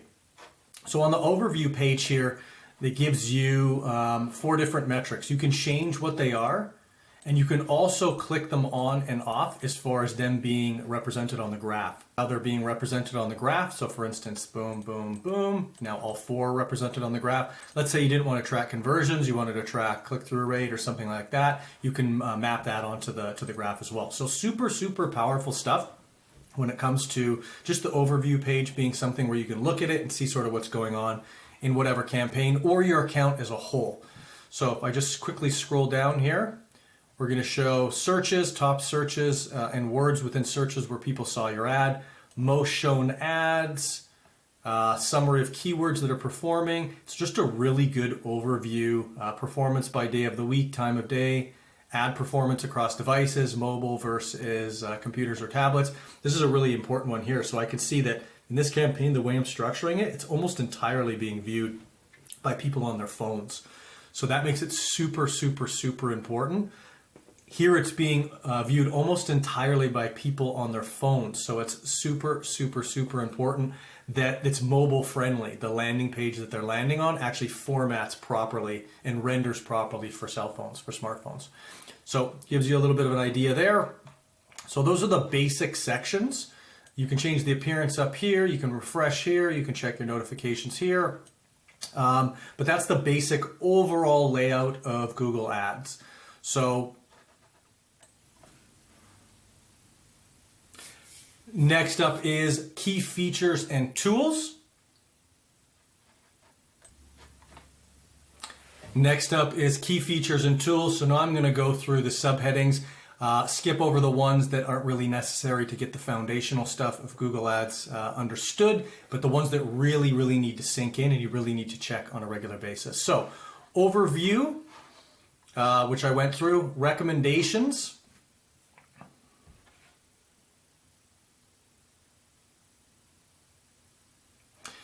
So here it's going to give you your campaign optimization score. You're going to want to get that as high as possible. I do see success with it being low sometimes, but obviously you want it to be high. And the things that they give you points for here are really up to you whether you change. There's a setting, actually further to that, there's a cards and then there's a tables layout here as well. So cards is the way I prefer it, just the way that Google tends to do things with these like highlighted sort of front-facing cards. You can also view this data in a table if you prefer, but I prefer cards. This auto apply feature here. So some people use this, and what it does is it just automatically applies these recommendations to your account. Now, if the recommendation was always exactly what you needed to do and it was going to improve your results every time, then I would recommend that. I have not found that to be the case, so I do not auto apply recommendations. I go through them one at a time and I decide whether it makes sense to do it. So I would recommend you do that as well, just understanding the ramifications if you change something, that you'll need to be able to change it and know to change it back if for whatever reason it's not performing. If it's auto applied and it just automatically does it, then you're not really sure what was changed and why you're getting poorer results than you're getting. So I prefer to do this manually, but it's completely up to you. So you can just go through the different recommendations they have here. I recommend checking them out on a regular basis. Next up is insights and reports. So select the campaign, select the ad group, and then it's going to go ahead and it's going to have insights if you're if you're actually getting around 10% or over 10% of the impression share for that particular keyword phrase or for that campaign. I'm not, because the keywords I'm targeting here are very large search volume, so I'm not going to show up on this auction insights. But if you do show up here, it allows you to show your competitors or see your competitors and who is bidding, who's getting above you in the auction, what their email or what their domain is, and just get a really good idea of what's going on. So search terms, you can actually see the terms that were searched, whether they've been added or excluded to your campaign or ad group. You can see how many clicks, conversion rate, all that sort of stuff. If you put them into negative keyword lists, you can also go into when and where ads are showed. So where they're showed, devices they're showed on, landing pages for this particular ad group and campaign, mobile speed, score, clicks, just all this sort of data is super, super powerful. There's a report editor here, which is really in-depth reporting. I don't recommend you play with that necessarily in the beginning, but once you become more advanced, feel free. I don't really use this reports function too much at all. I just focus on the fundamentals of the key metrics that I'll talk about in a little bit.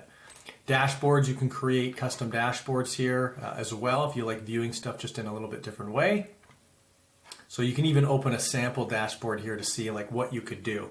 So this is what you could do by creating a custom dashboard versus the overview and versus what Google already does for you. So it gives you an idea of how to do that. Let's go back. Campaigns, meat and potatoes. This is the foundational stuff that Google Ads is. So Google Ads is a campaign, and then an ad group, and then a series of keywords in that ad group, and then the ads that those keywords trigger when people search them on Google. That is Google Ads in a nutshell. So super important that you spend a lot of time in campaigns and overview. Campaigns being where I spend most of my time. So if you've got campaign,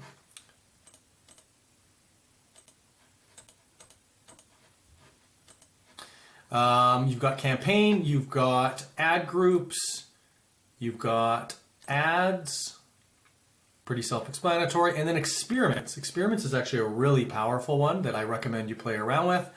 Let's say you're going to do an experiment, you just click the plus. You can do Performance Max experiment, which is measuring the potential impact of Performance Max using that campaign type. Demand Gen experiment, set up an A/B test and try different videos, images, ad text, audiences, and more. A video experiment, so experiment with different videos in your campaign. An app uplift experiment, so measure the performance boost that adding assets can bring to your app campaign. Custom experiment, pretty self-explanatory, it's custom. And then optimize text ads, so test text ads across multiple campaigns. You just select one, click continue, and go through the process, and you can set up an experiment. So I recommend doing this all of the time because obviously experiments are going to give you better performance as long as you're continually optimizing and getting a better result over time. So let's go back. Assets are assets that will show under your ads essentially. So there's site links, there's promotions, there's callouts, there's structured snippets, which there isn't one in here right now. But if you look at my promotion I'm doing this for the Google Ads Masterclass. So summer sale is 100% off the Masterclass. That sounds really attractive because it is. It means the course is free and it won't be free in the future. So I'm getting a decent amount of people clicking and signing up through there because they're getting it for free, something that other people are going to have to pay for. So it's pretty powerful. Next up, audiences, keywords, and content. So search keywords are the actual keywords that you're using within this ad group that are triggering the ads in the ad group.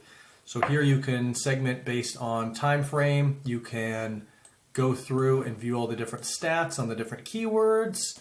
Yeah, super, super interesting stuff. Audiences, here's where you can go in and you can create audiences. Sorry, not create audiences. You can add audience segments, and you can go through and you can view all the different demographics of your audience. So really interesting stuff. Here you can look at the change history. Coffee break. Look at the change history in your account. And that is basically it for campaigns. So as a summary, just in this one section, first off, you're going to want to pay attention to campaigns and insights and reports, particularly search terms and auction insights probably the most. That would be my opinion. Campaigns meaning auction insights and reports, search terms, campaign, ad groups, ads, and then keywords. Those are the key ones that I think make the most sense to really keep an eye on. And as time goes on and then you get more familiar with Google Ads, you'll kind of know where to go and like what needs to change or what needs to be paid attention to. So the next section is goals. So first off, for goals, we've got conversions, a super, super, super important one that you're going to want to track if what you're doing is tracking conversions, either phone calls, app downloads, lead form submissions, whatever it is. So what you do is you'd click new conversion action. It's going to open up the next page, and then it's going to give you some options. So what kind of conversions do you want to track? Do you want to track a website? So online sales, link clicks, page views, or signups. Do you want to track app conversions? So when somebody installs your app, if there's in-app purchases or in-app actions that you do want to track. If you want to track phone calls from your ads or website, so calls from ads, calls to a number on your website, or clicks on a number on a mobile site would actually confirm as a track. And then import. You can actually import data from Google Analytics or another source. So the big one in here would be offline lead conversions, in my opinion, because it's one that we track for our real estate business. And the reason being is that when somebody signs up on the website, we attribute their lead source, so we know where they came from. But when there's a sale happening, it's happening in another system. The sale doesn't happen in Google Ads because they're buying a house, and we have another system that tracks that. So all of the people, all of the hundreds or thousands of people that have purchased houses over whatever period of time, you upload a CSV file, and then it will attribute this particular person in Google Ads and this particular keyword phrase to the sale. And the reason that's really, really important is it allows Google to go find more people that have criteria that matches this particular person. So the more data points Google has, the more they're going to be able to go, oh, I think I should show this ad to this person versus this one because this person is more like and has more factors that match this other person who actually purchased a property through this company. So they're more aligned with what's likely going to be a good customer or somebody who's going to get good value out of doing business with the company that's offering the ad. So super important stuff. Let's move on. There's value rules. You can go in here and you can actually track conversion value. So that's something I'd get into later. Custom variables if you wanted to do that. Settings, and the uploads would be where you would upload the CSV file. So attribution, it's not something we should necessarily go into now. It's relatively complex. It basically is just going over the conversion path analysis of when they sign up or when they click on a link and go onto the site, where they go within Google Ads and through your websites. But that's goals. So summary with goals is conversions. So go through goals or go through conversions, set up conversion actions, and then make sure that they're being tracked for the conversion actions that matter to you, if that's why you're using Google Ads, which I assume you will be, because almost everybody is going for Google Ads to try to get more customers, more downloads, more link clicks, more phone calls to the business so that you can convert them into clients and make some money. So next up is tools. So tools is a monster. There is a lot here. I'm not going to go into most of it because most of it is not something you really need to know out of the gates, and you're going to get overwhelmed with analysis paralysis, in my opinion. So the key one here, and I've gone through in a previous video, keyword planner. So this keyword planner, in my opinion, the get search volume and forecast feature, is a cheat code for discovering markets on the internet. The reason I say that, is because it allows you to search particular keyword terms and then see how many other people in other locations around the world are searching the same keyword terms on a monthly basis. So for instance, if I search Google Ads and say get started, it's going to say just in Canada, because that's where I am, in the last month, there was 110,000 average monthly searches with low competition. That is really, really, really good, meaning there's lots of searches and there's not a lot of people bidding on it. So that would be a unicorn, if you will, in my mind, which would be low competition and high search volume. There's usually a reason. It's because it's challenging to find ads that will make sense where people will want to click for something when they're already looking for Google Ads. They're probably just looking for Google Ads. But many, if not all of you that are watching this video right now, actually came from a Google ad that was delivered based on a search like this. And the ad that came up had something about our masterclass or free masterclass, or how many leads I've generated, or the price I'm generating leads at, or that I'm going to help you for free. And you clicked it.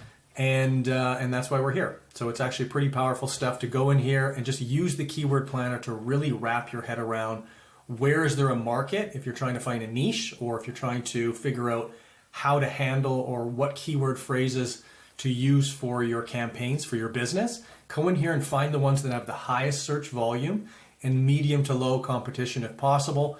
If they have high competition, you can use those as well. They can still be really viable. Sometimes high competition just means that they convert really, really well. So you need less of them to get a sale. So play around with all of them, but keyword planner, search forecasts, and volume is a huge, huge cheat code in Google Ads, in my opinion. There's also the performance planner, the reach planner. Feel free to look through all of that stuff. I'm going to go all the way down to budgets and bidding, because budgets and bidding is a pretty interesting one here in tools. So you can create a shared budget across campaigns. You can also set up bid strategies based on campaigns to give you an idea of what you're looking for.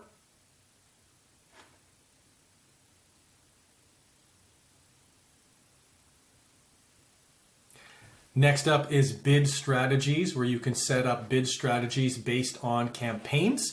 And then another really cool one is adjustments. You can actually add seasonality adjustment. Depending on what your business is, there might be a lot more people looking for what you're offering, let's say lawn mowing, during the summertime in a place that has winter. So you're not going to want to be bidding on stuff in the winter for people mowing their lawns, because nobody's searching for it. But in the summertime, there's going to be a lot of people searching for lawn mowing services and gardening and stuff like that. So you can add that seasonality in here. The last one is business data. Feel free to click on that and go through what's there, but that's pretty technical stuff. Billing here is pretty self-explanatory, and admin is pretty self-explanatory too.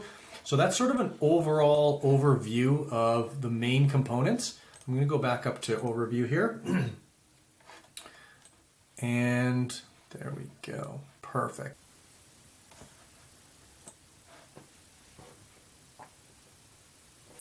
Next up, I want to go through customizing your view. I feel like this one is critical, particularly for keywords. What I'm going to do is I'm going to show you the overview tab here, and I talked about this a little earlier in the video. You can customize your view here for sure, and this will give you whatever 4 key metrics that you want to keep an eye on. I recommend clicks, conversions, cost per conversion, and cost, or return on ad spend, depending on what kind of company and what kind of business you have. But let's go into keywords, search keywords, and I'm going to go into, there we go. I'm going to go into the columns section here. So you click columns, click modify columns, and then it's going to show you all of the different columns that are available. So it has recommended ones, which are basically the ones that I have in there. Performance, so click-through rate, impression top percentage. The cool thing is when you hover on them, that tells you what they are and gives you like a much better idea. But I'll scroll down to the ones that really are not included by default, and I feel like they should be. So if you scroll down to quality score, I put all of these on just so you can get an idea of how relevant this is. And I'm going to show you in a keyword phrase right now why I put it on, because it's really been a game changer in my business as far as optimizing the landing page and optimizing the ad copy or the ad creative for when they see an ad to the page that they come to. If you can get those aligned really well and get your quality score at 8 or 9 or 10, it's going to give you a massive discount and a huge competitive advantage over others in the Google Ads space. So other Google Ads advertisers, which there are millions and millions and millions of them. So you want to be able to compete. And in my opinion, I want to spend less money for a better result. So, right? So let's add all those. There's a bunch of different, so go through here and look at everything. But the main ones, put on the recommended columns, any performance-based ones you feel like make sense, conversion ones once you have conversion tracking set up. And if you scroll down to quality score, I recommend all of these just because I think they're so important. But let's go back to search keywords. And let's just go back and take a look at these keywords that I have in here right now. So let's sort by impressions. One's getting the most impressions in the last month or so. Okay, so get leads as a broad match keyword's getting the most. I think this one really is struggling with quality score. It is. So 5 out of 10. So quality score and all of these quality score metrics right here and landing page, these are the ones that I just added when I said customize and modify columns. That's the reason I want these here, is I want to be able to know what the quality score is, because it's super important to me. If this is 5 out of 10, that means there's a lot of room for improvement here. I can probably bring my cost per lead down by half, maybe more, if I improve this landing page properly. So expected click-through rate is average. The expected click-through rate historical is average. The landing page experience is below average, and historical landing page experience is below average. Ad relevance is above, and the historical ad relevance is above average. So when I look at this, because I have these columns here, I can see this. If these columns weren't added here, like I told you to, and like I'm recommending, you wouldn't even know this was happening, and you'd be like, oh, I'm getting a pretty good cost per lead and everything's fine. But you could probably double or triple your results if you just knew this. So what this tells me is below average landing page experience. It means I need to better align my landing page with my ad copy. So either by incorporating keywords or better message match or more tightly themed ad groups so that there's not too many keyword phrases triggering the same ad that's going to a landing page that's too generic. So that's really why I'm making a big point about customizing your view, is because without the data like this, you're not going to know there's a problem and you're not going to try and fix it. So if I look at quality score here with these ads so far, these are very new. This is a very new campaign. It's only been around for a couple weeks. It's got a couple that's getting 7 out of 10, and it's got some that's getting 5 out of 10. Those are getting most of the traffic so far. So my goal here would be to get the ones at 7 out of 10 as close to 10 out of 10, and the ones at 5 out of 10 to as close to 10 out of 10 as well.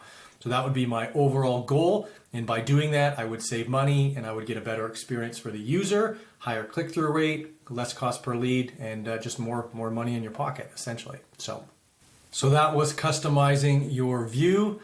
Let's move on. So as always, please go to coryprince.ca/newsletter for important updates regarding the course.